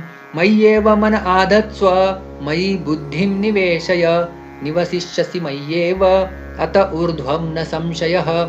अथ चित्तं समाधातुं न शक्नोषि मयि स्थिरम् अभ्यासयोगेन ततो माम् इच्छाप्तुं धनञ्जय। अभ्यासेऽप्यसमर्थोऽसि मत्कर्म परमो भव मदर्थम् अपि कर्माणि कुर्वन् सिद्धिम् अवाप्स्यसि। अथैतदप्यशक्तोऽसि कर्तुं मद्योगमाश्रितः सर्वकर्मफलत्यागं ततः कुरु यतात्मवान्। श्रेयो हि ज्ञानमभ्यासात् ज्ञानात् ध्यानं विशिष्यते ध्यानात् कर्मफलत्यागः त्यागात् शान्तिरनन्तरम्। अद्वेष्टा सर्वभूतानां मैत्रः करुण एव च निर्ममो निरहङ्कारः समदुःखसुखक्षमी सन्तुष्टः सततं योगी यतात्मा दृढनिश्चयः मय्यर्पितमनो बुद्धिः यो मद्भक्तः मे प्रियः। यस्मान्नो द्विजते लोको लोकान्नो द्विजते च यः हर्षामर्षभयोद्वेगैः मुक्तो यः स च मे प्रियः। अनपेक्षः शुचिर्दक्ष उदासीनो गतव्यतः सर्वारम्भपरित्यागी यो मद्भक्तः स मे प्रियः। यो न हृष्यति न द्वेष्टि न शोचति न काङ्क्षति शुभाशुभपरित्यागी भक्तिमान्यः स मे प्रियः। समः शत्रौ च मित्रे च तथा मानापमानयोः शीतोष्णसुखदुःखेषु समः सङ्गविवर्जितः तुल्यनिन्दास्तुतिर्मौनी सन्तुष्टो येन केनचित् अनिकेतः स्थिरमतिः भक्तिमान् मे प्रियो नरः। ये तु धर्मामृतमिदं यथोक्तं पर्युपासते श्रद्धाना मत्परमा भक्तास्तेतीव मे प्रियाः। ॐ तत्सदिति श्रीमद्भगवद्गीतासु उपनिषत्सु ब्रह्मविद्यायां योगशास्त्रे श्रीकृष्णार्जुनसंवादे भक्तियोगो नाम द्वादशोऽध्यायः। अथ त्रयोदशोऽध्यायः। अर्जुन उवाच प्रकृतिं पुरुषं चैव क्षेत्रं क्षेत्रज्ञमेव च एतद्वेदितुमिच्छामि ज्ञानं ज्ञेयं च केशव। श्रीभगवानुवाच इदं शरीरं कौन्तेय क्षेत्रमित्यभिधीयते एतद्यो वेत्ति तं प्राहुः क्षेत्रज्ञ इति तद्विदः। क्षेत्रज्ञं चापि मां विद्धि सर्वक्षेत्रेषु भारत क्षेत्रक्षेत्रज्ञयोर्ज्ञानं यत्तज्ज्ञानं मतं मम। तत्क्षेत्रं यच्च यादृक् च यद्विकारी यतश्च यत् स च यो यत्प्रभावश्च तत्समासेन मे शृणु। ऋषिभिर्बहुधा गीतं छन्दोभिर्विविधैः पृथक् ब्रह्मसूत्रपदैश्चैव हेतुमद्भिर्विनिश्चितैः। महाभूतान्यहङ्कारो बुद्धिरव्यक्तमेव च इन्द्रियाणि दशैकं च पञ्चचेन्द्रियगोचराः। इच्छाद्वेषसुखं दुःखं सङ्गातश्चेतना धृतिः एतत् क्षेत्रं समासेन सविकारम् उदाहृतम्। अमानित्वम् अदम्भित्वम् अहिंसा क्षान्तिरार्जवम् आचार्योपासनं शौचं स्थैर्यम् आत्मविनिग्रहः।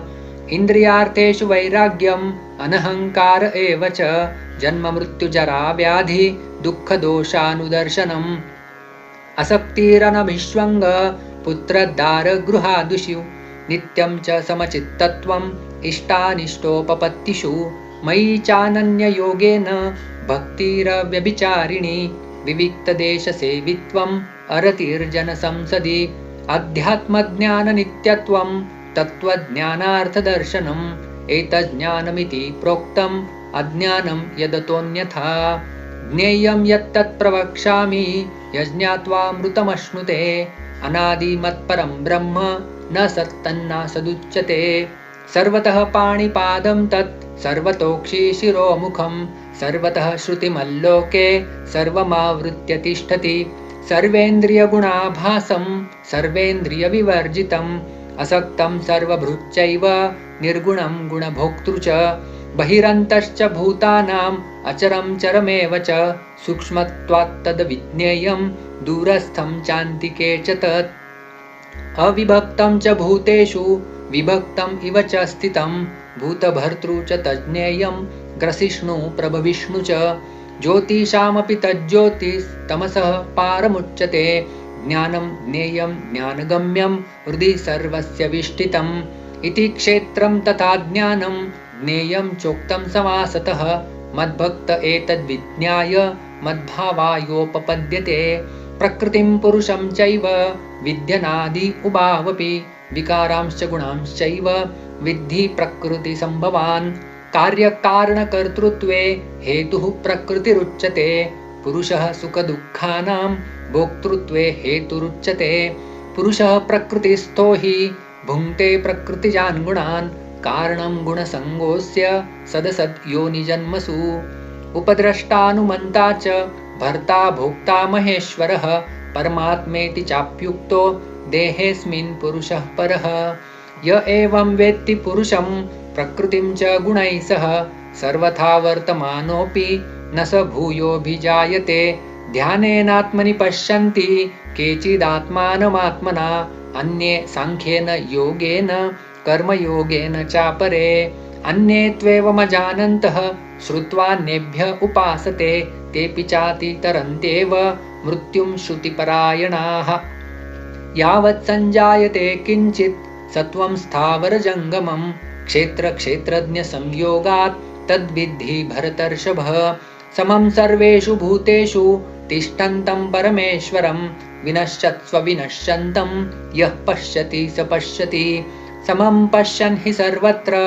समवस्थितमीश्वरं न हिनस्त्यात्मनात्मानं ततो याति परां गतिं प्रकृत्यैव च कर्माणि क्रियमाणानि सर्वशः यः पश्यति तथात्मानम् अकर्तारं स पश्यति यदा भूतपृथग्भावम् एकस्थम् अनुपश्यति तत एव च विस्तारं ब्रह्म सम्पद्यते तदा अनादित्वात् निर्गुणत्वात् परमात्मायमव्ययः शरीरस्थोऽपि कौन्तेय न करोति न लिप्यते यथा सर्वगतं सौक्ष्म्यात् आकाशं नोपलिप्यते सर्वत्रावस्थितो देहे तथात्मा नोपलिप्यते यथा प्रकाशयत्येकः कृत्स्नं लोकमिमं रविः क्षेत्रं क्षेत्री तथा कृत्स्नं प्रकाशयति भारत क्षेत्रक्षेत्रज्ञयोरेवम् अन्तरं ज्ञानचक्षुषा भूतप्रकृतिमोक्षं च ये विदुर्यान्ति ते परम् ॐ तत्सदिति श्रीमद्भगवद्गीतासु उपनिषत्सु ब्रह्मविद्यायां योगशास्त्रे श्रीकृष्णार्जुनसंवादे क्षेत्रक्षेत्रज्ञविभागयोगो नाम त्रयोदशोऽध्यायः। अथ चतुर्दशोऽध्यायः। श्रीभगवानुवाच परं भूयः प्रवक्ष्यामि ज्ञानानां ज्ञानमुत्तमं यज्ञात्वा मुनयः सर्वे परां सिद्धिमितो गताः इदं ज्ञानमुपाश्रित्य मम साधर्म्यमागताः सर्गेऽपि नोपजायन्ते प्रलयेन व्यथन्ति च मम योनिर्महद्ब्रह्म तस्मिन् गर्भं ददाम्यहं सम्भवः सर्वभूतानां ततो भवति भारत सर्वयोनिषु कौन्तेय मूर्तयः सम्भवन्ति याः तासां ब्रह्म महद्योनिरहं बीजप्रदः पिता।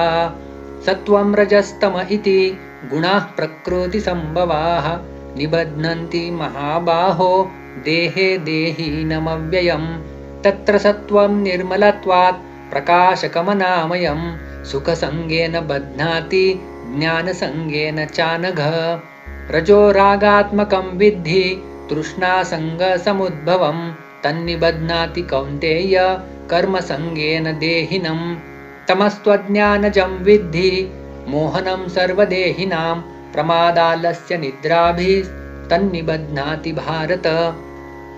सत्त्वं सुखे संजयति रजः कर्मणि भारत ज्ञानमावृत्य तु तमः प्रमादे संजयत्युत। रजस्तमश्चाभिभूय सत्त्वं भवति भारत रजः सत्त्वं तमश्चैव तमः सत्त्वं रजस्तथा। सर्वद्वारेषु देहेऽस्मिन् प्रकाश उपजायते ज्ञानं यदा तदा विद्यात् विवृद्धं सत्त्वमित्युत। लोभः प्रवृत्तिरारम्भः कर्मणामशमः स्पृहा रजस्येतानि जायन्ते विवृद्धे भरतर्षभ। अप्रकाशो प्रवृत्तिश्च प्रमादो मोह एव च तमस्येतानि जायन्ते विवृद्धे कुरु नन्दन। यदा सत्त्वे प्रवृद्धे तु प्रलयं याति देहभृत् तदोत्तमविदां लोकान् अमलान् प्रतिपद्यते। रजसि प्रलयं गत्वा कर्मसङ्गीषु जायते तथा प्रलीनस्तमसि मूढयोनिषु जायते। कर्मणः सुकृतस्याहुः सात्विकं निर्मलं फलं रजसस्तु फलं दुःखम् अज्ञानं तमसः फलम्। सत्त्वात् संजायते ज्ञानं रजसो लोभ एव च प्रमादमोहौ तमसो भवतो अज्ञानमेव च। ऊर्ध्वं गच्छन्ति सत्त्वस्था मध्ये तिष्ठन्ति राजसाः जगन्यगुणवृत्तिस्था अधो गच्छन्ति तामसाः। नान्यं गुणेभ्यः कर्तारं यदा द्रष्टानुपश्यति गुणेभ्यश्च परं वेत्ति मद्भावं सोऽधिगच्छति। गुणान् एतान् अतीत्यत्रिन् देहि देहसमुद्भवान् जन्ममृत्युजरा दुःखैर्विमुक्तो अमृतमश्नुते। अर्जुन उवाच कैर्लिङ्गैस्त्रीन् गुणान् एतान् अतीतो भवति प्रभो किम् आचारः कथं चैतान् स्त्रीन् गुणान् अतिवर्तते। श्रीभगवान् उवाच प्रकाशं च प्रवृत्तिं च मोहमेव च पाण्डव न द्वेष्टि सम्प्रवृत्तानि न निवृत्तानि काङ्क्षति। उदासीनवदासीनो गुणैर्यो न विचाल्यते गुणा वर्तन्त इत्येव योऽवतिष्ठति नेङ्गते। समदुःखसुखस्वस्थः समलोष्टाश्मकाञ्चनः तुल्यप्रिया प्रियो धीरः तुल्यनिन्दात्मसंस्तुतिः। मानापमानयोस्तुल्यः तुल्यो मित्रारिपक्षयोः सर्वारम्भपरित्यागी गुणातीतः स उच्यते। मां च यो व्यभिचारेण भक्तियोगेन सेवते स गुणान् समतीत्यैतान् ब्रह्मभूयाय कल्पते। ब्रह्मणो हि प्रतिष्ठाहम् अमृतस्याव्ययस्य च शाश्वतस्य च धर्मस्य सुखस्यैकान्तिकस्य च। ॐ तत्सदिति श्रीमद्भगवद्गीतासु उपनिषत्सु ब्रह्मविद्यायां योगशास्त्रे श्रीकृष्णार्जुनसंवादे गुणत्रयविभागयोगो नाम 14. अथ 15. श्रीभगवान् उवाच ऊर्ध्वमूलम् अधः शाखम् अश्वत्थं प्राहुरव्ययम् छन्दांसि यस्य पर्णानि यस्तं वेद स वेदवित्। अधश्चोर्ध्वं प्रसृतास्तस्य शाखा गुणप्रवृद्धा विषयप्रवालाः। अधश्च मूलान्यनुसन्ततानि कर्मानुबन्धीनि मनुष्यलोके। न रूपमस्येह तथोपलभ्यते नान्तो न चादिर्न च सम्प्रतिष्ठा। अश्वत्थमेनं सुविरूढमूलम् असङ्गशस्त्रेण दृढेन छित्त्वा ततः पदं तत्परिमार्गितव्यं यस्मिन् गता न निवर्तन्ति भूयः। तमेव चाद्यं पुरुषं प्रपद्ये यतः प्रवृत्तिः प्रसृता पुराणी। निर्मानमोहाजितसङ्गदोषा अध्यात्मनित्या विनिवृत्तकामाः द्वन्द्वैर्विमुक्ताः सुखदुःखसंज्ञैर्गच्छन्त्यमूढा पदमव्ययं तत् न तद्भासयते सूर्यो न शशाङ्को न पावकः यद्गत्वा न निवर्तन्ते तद्धाम परमं मम ममैवांशो जीवलोके जीवभूतः सनातनः मनः षष्ठानीन्द्रियाणि प्रकृतिस्थानि कर्षति शरीरं यदवाप्नोति यच्चाप्युत्क्रामतीश्वरः गृहीत्वैतानि संयाति वायुर्गन्धानि वाशयात् श्रोत्रं चक्षुः स्पर्शनं च रसनं घ्राणमेव च अधिष्ठाय मनश्चायं विषयान् उपसेवते उत्क्रामन्तं स्थितं वापि भुञ्जानं वा गुणान्वितं विमूढानानुपश्यन्ति पश्यन्ति ज्ञानचक्षुषः यतन्तो योगिनश्चैनं पश्यन्त्यात्मन्यवस्थितं यतन्तोऽप्यकृतात्मानो नैनं पश्यन्त्यचेतसः यदादित्यगतं तेजो जगद्भासयतेऽखिलं यच्चन्द्रमसि यच्चाग्नौ तत्तेजो विद्धि मामकं गामाविश्य च भूतानि धारयाम्यहम् ओजसा पुष्णामि चौषधिः सर्वा सोमो भूत्वा रसात्मकः अहं वैश्वानरो भूत्वा प्राणिनां देहमाश्रितः प्राणापानसमायुक्तः पचाम्यन्नं चतुर्विधम् सर्वस्य चाहं हृदि सन्निविष्टो मत्तः स्मृतिर्ज्ञानमपोहनं च वेदैश्च सर्वैरहमेव वेद्यो वेदान्तकृद्वेदविदेव चाहं द्वाविमौ पुरुषौ लोके क्षरश्चाक्षर एव च क्षरः सर्वाणि भूतानि कूटस्थोऽक्षर उच्यते उत्तमः पुरुषस्त्वन्यः परमात्मेत्युदाहृतः यो लोकत्रयमाविश्य बिभर्त्यव्यय ईश्वरः यस्मात्क्षरमतीतोऽहम् अक्षरादपि चोत्तमः अतोऽस्मि लोके वेदे च प्रतितः पुरुषोत्तमः यो माम् एवमसम्मूढो जानाति पुरुषोत्तमं स सर्वविद् भजति मां सर्वभावेन भारत इति गुह्यतमं शास्त्रम् इदम् उक्तं मया नघ एतद्बुद्ध्वा बुद्धिमान् स्यात् कृतकृत्यश्च भारत। ॐ तत्सदिति श्रीमद्भगवद्गीतासु उपनिषत्सु ब्रह्मविद्यायां योगशास्त्रे श्रीकृष्णार्जुनसंवादे पुरुषोत्तमयोगो नाम 15ोऽध्यायः। अथ 16ोऽध्यायः। श्रीभगवानुवाच अभयं सत्त्वसंशुद्धिर्ज्ञानयोगव्यवस्थितिः दानं दमश्च यज्ञश्च स्वाध्यायस्तप आर्जवम् अहिंसा सत्यमक्रोधस्त्यागः शान्तिरपैशुनं दया भूतेष्वलोलुप्त्वं मार्दवं ह्रीरचापलं तेजः क्षमा धृतिः शौचम् अद्रोहो नातिमानिता भवन्ति सम्पदं दैवीम् अभिजातस्य भारत दम्भो दर्पोऽभिमानश्च क्रोधः पारुष्यमेव च अज्ञानं चाभिजातस्य पार्थसम्पदमासुरीम् दैवी सम्पद्विमोक्षाय निबन्धायासुरीमता मा शुचः सम्पदं दैवीम् अभिजातोऽसि पाण्डव द्वौ भूतसर्गौ लोकेऽस्मिन् दैव आसुर एव च दैवो विस्तरशः प्रोक्तः आसुरं पार्थ मे शृणु प्रवृत्तिं च निवृत्तिं च जनान विदुरासुराः न शौचं नापि चाचारो न सत्यं तेषु विद्यते असत्यम् अप्रतिष्ठं ते जगदाहुरनीश्वरम् अपरस्परसम्भूतं किमन्यत् कामहैतुकम् एतां दृष्टिमवष्टभ्य नष्टात्मानोऽल्पबुद्धयः प्रभवन्त्युग्रकर्माणः क्षयाय जगतो हिताः कामम् आश्रित्य दुष्पूरं दम्भमानमदान्विताः मोहात् गृहीत्वा असत्ग्राहान् प्रवर्तन्ते शुचिव्रताः चिन्ताम् अपरिमेयां च प्रलयान्ताम् उपाश्रिताः कामोपभोगपरमा एतावद् इति निश्चिताः आशापाशशतैर्बद्धा कामक्रोधपरायणाः ईहन्ते कामभोगार्थम् अन्यायेनार्थसञ्चयान् इदमद्य मया लब्धम् इमं प्राप्स्ये मनोरथम् इदम् अस्ति इदमपि मे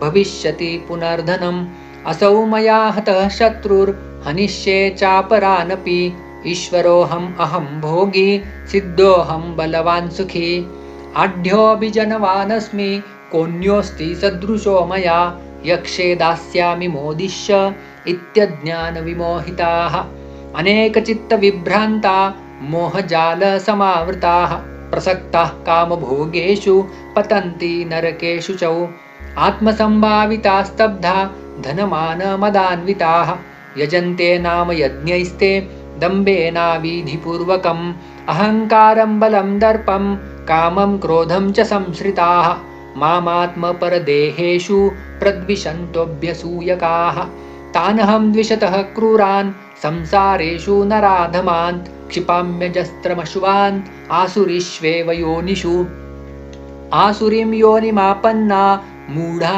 जन्मनि जन्मनि माम प्राप्यैव कौन्तेय ततो यान्त्यधमां गतिं त्रिविधं नरकस्येदं द्वारं नाशनमात्मनः कामः क्रोधस्तथा लोभस्तस्मादेतत्त्रयं त्यजेत् एतैर्विमुक्तः कौन्तेय तमो द्वारैस्त्रिभिर्नरः आचरत्यात्मनः श्रेयस्ततो याति परां गतिं यः शास्त्रविधिमुत्सृज्य वर्तते कामकारतः न स सिद्धिम् अवाप्नोति न सुखं न परां गतिं तस्मात् शास्त्रं प्रमाणं ते कार्याकार्यव्यवस्थितौ ज्ञात्वा शास्त्रविधानोक्तं कर्म कर्तुम् इहार्हसि। ॐ तत्सदिति श्रीमद्भगवद्गीतासु उपनिषत्सु ब्रह्मविद्यायां योगशास्त्रे श्रीकृष्णार्जुनसंवादे दैवासुरसम्पद्विभागयोगो नाम षोडशोऽध्यायः। अथ सप्तदशोऽध्यायः। अर्जुन उवाच ये शास्त्रविधिमुत्सृज्य यजन्ते श्रद्धयान्विताः तेषां निष्ठा तु का कृष्ण सत्त्वमाहो रजस्तमः। श्रीभगवानुवाच त्रिविधा भवति श्रद्धा देहिनां सा स्वभावजा सात्विकी राजसी चैव तामसी चेति तां शृणु। सत्त्वानुरूपा सर्वस्य श्रद्धा भवति भारत श्रद्धामयोऽयं पुरुषो यो यच्छ्रद्धः स एव सः। यजन्ते सात्विका देवान् यक्षरक्षांसि राजसाः प्रेतान् भूतगणांश्चान्ये यजन्ते तामसा जनाः। अशास्त्रविहितं घोरं तप्यन्ते ये तपो जनाः दम्भाहङ्कारसंयुक्ताः कामरागबलान्विताः कर्षयन्तः शरीरस्थं भूतग्राममचेतसः मां चैवान्तः शरीरस्थं तान् विद्यासुरनिश्चयान्। आहारस्त्वपि सर्वस्य त्रिविधो भवति प्रियः यज्ञस्तपस्तथा दानं तेषां भेदमिमं शृणु। आयुः सत्त्वबलारोग्य सुखप्रीतिविवर्धनाः रस्याः स्निग्धा स्थिरारुद्या आहारा सात्विकप्रियाः कट्वं ललवणात्युष्णतीक्ष्णरुक्षविदाहिनः आहारा राजसस्येष्टा दुःखशोकामयप्रदाः। यातयामं गतरसं पूतिपर्यूषितं च यत् उच्छिष्टम् अपि चामेध्यं भोजनं तामसप्रियम्। अफलाकाङ्क्षिभिर्यज्ञो विधिदृष्टो य इज्जते यष्टव्यम् एव इति मनः समाधाय स सात्विकः। अभिसन्धाय तु फलं दम्भार्थम् अपि चैव यत् इज्जते भरतश्रेष्ठ तं यज्ञं विद्धि राजसं। विधिहीनमसृष्टान्नं मन्त्रहीनमदक्षिणं श्रद्धाविरहितं यज्ञं तामसं परिचक्षते। देवद्विजगुरुप्राज्ञ पूजनं शौचमार्जवं ब्रह्मचर्यम् अहिंसा च शारीरं तप उच्यते। अनुद्वेगकरं वाक्यं सत्यं प्रियहितं च यत् स्वाध्यायाभ्यसनं चैव वाङ्मयं तप उच्यते। मनः प्रसादः सौम्यत्वं मौनम् आत्मविनिग्रहः भावसंशुद्धिरित्येतत् तपो मानसमुच्यते। श्रद्धया परया तप्तं तपस्तत्त्रिविधं नरैः अफलाकाङ्क्षिभिर्युक्तैः सात्विकं परिचक्षते। सत्कारमानपूजार्थं तपोदम्भेन चैव यत् क्रियते तदिह प्रोक्तं राजसं चलमध्रुवं। मूढग्राहेणात्मनो यत् पीडया क्रियते तपः परस्योत्सादनार्थं वा तत्तामसम् उदाहृतम्। दातव्यम् इति यद्दानं दीयतेऽनुपकारिणे देशे काले च पात्रे च तद्दानं सात्विकं स्मृतम्। यत्तु प्रत्युपकारार्थं फलम् उद्दिश्य वा पुनः दीयते च परिक्लिष्टं तद्दानं राजसं स्मृतम्। अदेशकाले यद्दानम् अपात्रेभ्यश्च दीयते असत्कृतम् अवज्ञातं तत्तामसम् उदाहृतम्। ॐ तत्सदिति निर्देशो ब्रह्मणस्त्रिविधः स्मृतः। ब्राह्मणास्तेन वेदाश्च यज्ञाश्च विहिता पुरा। तस्मात् ॐ इत्युदाहृत्य यज्ञदानतपः क्रियाः प्रवर्तन्ते विधानोक्ता सततं ब्रह्मवादिनां। तदित्यनभिसन्धाय फलं यज्ञतपः क्रियाः दानक्रियाश्च विविधाः क्रियन्ते मोक्षकाङ्क्षिभिः। सद्भावे साधुभावे च सदित्येतत् प्रयुज्यते प्रशस्ते कर्मणि तथा सच्छब्दः पार्थयुज्यते। यज्ञे तपसि दाने च स्थितिः सदिति चोच्यते कर्म चैव तदर्थीयं सदित्येवाभिधीयते। अश्रद्धया हुतं दत्तं तपस्तप्तं कृतं च यत् असत् इत्युच्यते पार्थ न च तत्प्रेत्य नो इह।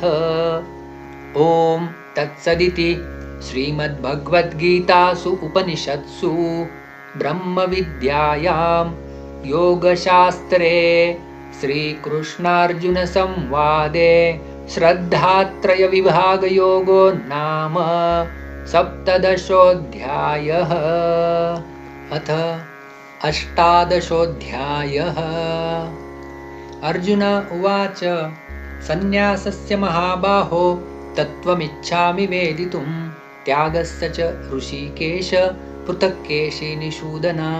श्रीभगवानुवाच काम्यानां कर्मणां न्यासं सन्न्यासं कवयो विदुः सर्वकर्मफलत्यागं प्राहुस्त्यागं विचक्षणाः।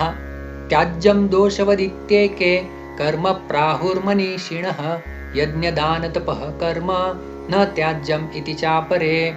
निश्चयं शृणु मे तत्र त्यागे भरतसत्तम त्यागो हि पुरुषव्याघ्र त्रिविधः सम्प्रकीर्तितः। यज्ञदानतपः कर्म न त्याज्यं कार्यमेव तत् यज्ञोदानं तपश्चैव पावनानि मनीषिणाम्। एतान्यपि तु कर्माणि सङ्गं त्यक्त्वा फलानि च कर्तव्यानीति मे पार्थ निश्चितं मतमुत्तमम्। नियतस्य तु सन्न्यासः कर्मणो नोपपद्यते मोहात्तस्य परित्यागः तामसः परिकीर्तितः। दुःखमित्येव यत्कर्म कायक्लेशभयात् त्यजेत् स कृत्वा राजसं त्यागं नैव त्यागफलं लभेत्। कार्यमित्येव यत्कर्म नियतं क्रियते अर्जुन सङ्गं त्यक्त्वा फलं चैव स त्यागः सात्विको मतः। न द्वेष्ट्य कुशलं कर्म कुशलेनानुषज्यते त्यागी सत्त्वसमाविष्टो मेधावी छिन्नसंशयः। न हि देहभृता शक्यं त्यक्तुं कर्माण्यशेषतः यस्तु कर्मफलत्यागी स त्यागीत्यभिधीयते। अनिष्टमिष्टं मिश्रं च त्रिविधं कर्मणः फलं भवत्यत्यागिनां प्रेत्य न तु सन्न्यासिनां क्वचित्। पञ्चैतानि महाबाहो कारणानि निबोध मे सांख्ये कृतान्ते प्रोक्तानि सिद्धये सर्वकर्मणाम्। अधिष्ठानं तथा कर्ता करणं च पृथग्विधं विविधाश्च पृथक् चेष्टा दैवं चैवात्र पञ्चमम्। शरीरवाङ्मनोभिर्यत् कर्म प्रारभते नरः न्याय्यं वा विपरीतं वा पञ्चैते तस्य हेतवः। तत्रैवं सति कर्तारम् आत्मानं केवलं तु यः पश्यत्यकृतबुद्धित्वान् न स पश्यति दुर्मतिः। यस्य नाहङ्कृतो भावो बुद्धिर्यस्य न लिप्यते हत्वापि स इमान् लोकान् न हन्ति न निबध्यते। ज्ञानं ज्ञेयं परिज्ञाता त्रिविधा कर्मचोदना करणं कर्म कर्तेति त्रिविधः कर्मसङ्ग्रह। ज्ञानं कर्म च कर्ता च त्रिधैव गुणभेदतः प्रोच्यते गुणसङ्ख्याने यथावत् शृणुतान्यपि। सर्वभूतेषु येनैकं भावम् अव्ययमीक्षते अविभक्तं विभक्तेषु तज्ज्ञानं विद्धि सात्विकम्। पृथक्त्वेन तु यज्ञानं नानाभावान् पृथग्विधान् वेत्ति सर्वेषु भूतेषु तज्ज्ञानं विद्धि राजसं।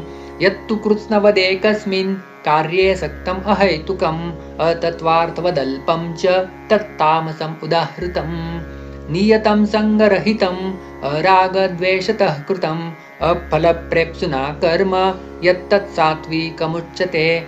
यत्तु कामेप्सुना कर्म साहङ्कारेण वा पुनः क्रियते बहुलायासं तद्राजसम् उदाहृतम्। अनुबन्धं क्षयं हिंसाम् अनपेक्ष च पौरुषं मोहाद् आरभ्यते कर्म यत्तत्तामसमुच्यते। मुक्तसङ्गो नहंवादी धृत्युत्साहसमन्वितः सिद्ध्यसिद्ध्योर्निर्विकारः कर्ता सात्विक उच्यते। रागी कर्म फलप्रेप्सुर्लुब्धो हिंसात्मको शुचिः हर्षशोकान्वितः कर्ता राजसः परिकीर्तितः। अयुक्तः प्राकृतस्तब्ध शठो नैष्कृतिको लसः विषादी दीर्घसूत्री च कर्ता तामस उच्यते। बुद्धेर्भेदं धृतेश्चैव गुणतस्त्रिविधं शृणु प्रोच्यमानमशेषेण पृथक्त्वेन धनञ्जय। प्रवृत्तिं च निवृत्तिं च कार्याकार्ये भयाभये बन्धं मोक्षं च या वेत्ति बुद्धिः सा पार्थ सात्विकी। यया धर्ममधर्मं च कार्यं चाकार्यमेव च अयथावत् प्रजानाति बुद्धिः सा पार्थ राजसी। अधर्मं धर्ममिति या मन्यते तमसावृता सर्वार्थान् विपरीतांश्च बुद्धिः सा पार्थ तामसी।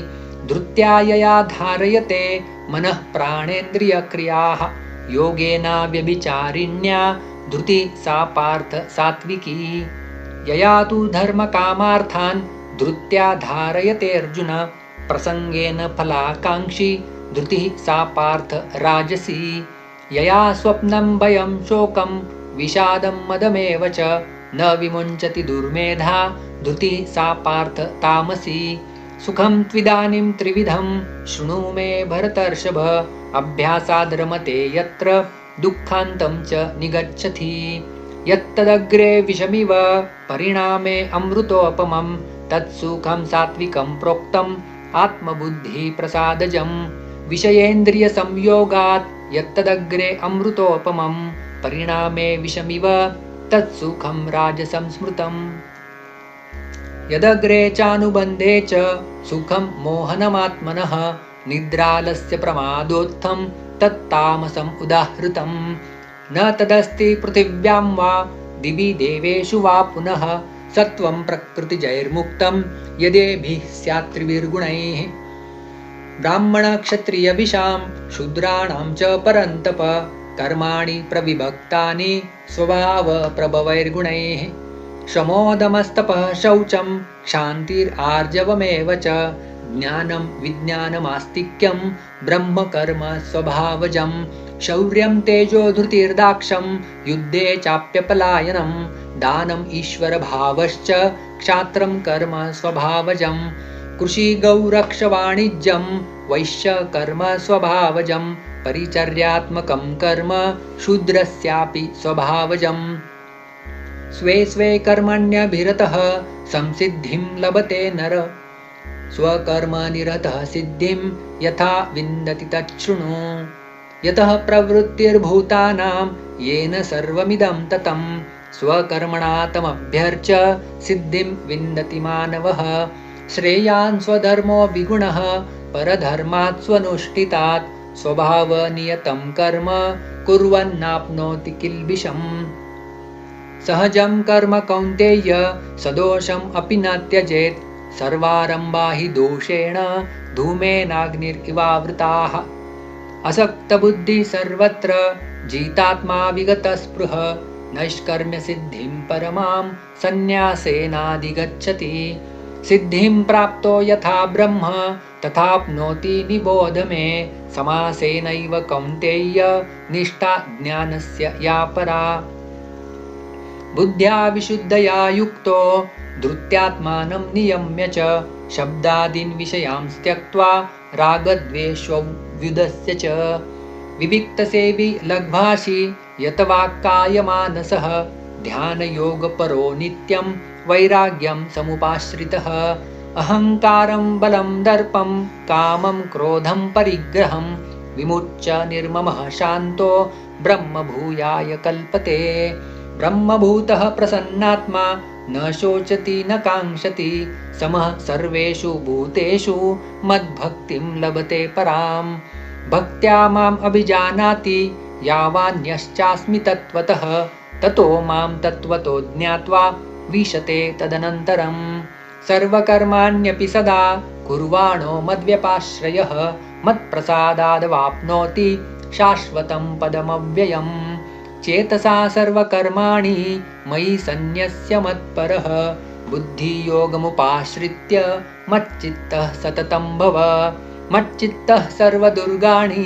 मत्प्रसादात् तरिष्यसि अथ चेत्त्वमहङ्कारान् न श्रोष्यसि विनङ्क्षसि यदहङ्कारमाश्रित्य न योत्स्य इति मन्यसे मिथ्यैष व्यवसायस्ते प्रकृतिस्त्वां नियोक्ष्यति स्वभावजेन कौन्तेय निबद्धः स्वेन कर्मणा कर्तुं नेच्छसि यन्मोहात् करिष्यस्य वशोऽपि तत् ईश्वरः सर्वभूतानां हृद्देशेऽर्जुन तिष्ठति भ्रामयन् सर्वभूतानि यन्त्रारूढानि मायया तमेव शरणं गच्छ सर्वभावेन भारत तत्प्रसादात् परां शान्तिं स्थानं प्राप्स्यसि शाश्वतम् इति ते ज्ञानमाख्यातं गुह्याद् गुह्यतरं मया विमृश्यैतदशेषेण यथेच्छसि तथा कुरु सर्वगुह्यतमं भूयः शृणु मे परमं वचः इष्टोऽसि मे दृढमिति ततो वक्ष्यामि ते हितम् मन्मना भव मद्भक्तो मद्याजी मां नमस्कुरु मामे वैष्यसि सत्यं ते प्रतिजाने प्रियोऽसि मे सर्वधर्मान् परित्यज्य मामेकं शरणं व्रज अहं त्वां सर्वपापेभ्यो मोक्षयिष्यामि मा शुचः इदं ते न तपस्काय न भक्ताय कदाचन न चाशुश्रूषवे वाच्यं न च मां योऽभ्यसूयति य इमं परमं गुह्यं मद्भक्तेष्वभिधास्यति भक्तिं मयि परां कृत्वा मामे वैष्यत्य संशयः न च तस्मान् मनुष्येषु कश्चिन्मे प्रियकृत्तमः भविता न च मे तस्माद् अन्यः प्रियतरो भुवि अध्येष्यते च य इमं धर्म्यं संवादमावयोः ज्ञानयज्ञेन तेनाहम् इष्टः स्यामिति मे मतिः श्रद्धावाननसूयश्च शृणुयादपि यो नरः सोऽपि मुक्तशुभान् लोकान् प्राप्नुयात् पुण्यकर्मणाम् कच्चिदेतच्छ्रुतं पार्थ त्वयैकाग्रेण चेतसा कच्चिदज्ञानसम्मोह प्रणष्टस्ते धनञ्जय अर्जुन उवाच नष्टो मोहस्मृतिर्लब्धा त्वत्प्रसादान्मयाच्युत स्थितोऽस्मि गतसन्देह करिष्ये वचनं तव सञ्जय उवाच इत्यहं वासुदेवस्य पार्थस्य च महात्मनः संवादमिममश्रौषम् अद्भुतं रोमहर्षणं व्यासप्रसादात् श्रुतवान् एतद्गुह्यम् अहं परं योगं योगेश्वरात् कृष्णात् साक्षात् कथयतः स्वयं राजन् संस्मृत्य संवादमिममद्भुतं केशवार्जुनयोः पुण्यं हृष्यामि च मुहुर्मुहुः तच्च संस्मृत्य रूपम् अत्यद्भुतं हरेः विस्मयो मे महान् राजन् हृष्यामि च पुनः पुनः यत्र योगेश्वरः कृष्णो यत्र पार्थो धनुर्धरः तत्र श्रीर्विजयो भूतिः ध्रुवा नीतिर्मतिर्मम यत्र योगेश्वरः कृष्णो यत्र पार्थो धनुर्धरः तत्र श्रीर्विजयो भूतिः ध्रुवा नीतिर्मतिर्मम यत्र योगेश्वरः कृष्णो यत्र पार्थो धनुर्धरः तत्र श्रीर्विजयो भूतिः ध्रुवा नीतिर्मतिर्मम। ॐ तत्सदिति श्रीमद्भगवद्गीतासु उपनिषत्सु ब्रह्मविद्यायां योगशास्त्रे श्रीकृष्णार्जुनसंवादे मोक्षसंन्यासयोगो नाम 18 अध्यायः। श्रीकृष्णार्पणमस्तु श्रीकृष्णार्पणमस्तु श्रीकृष्णार्पणमस्तु।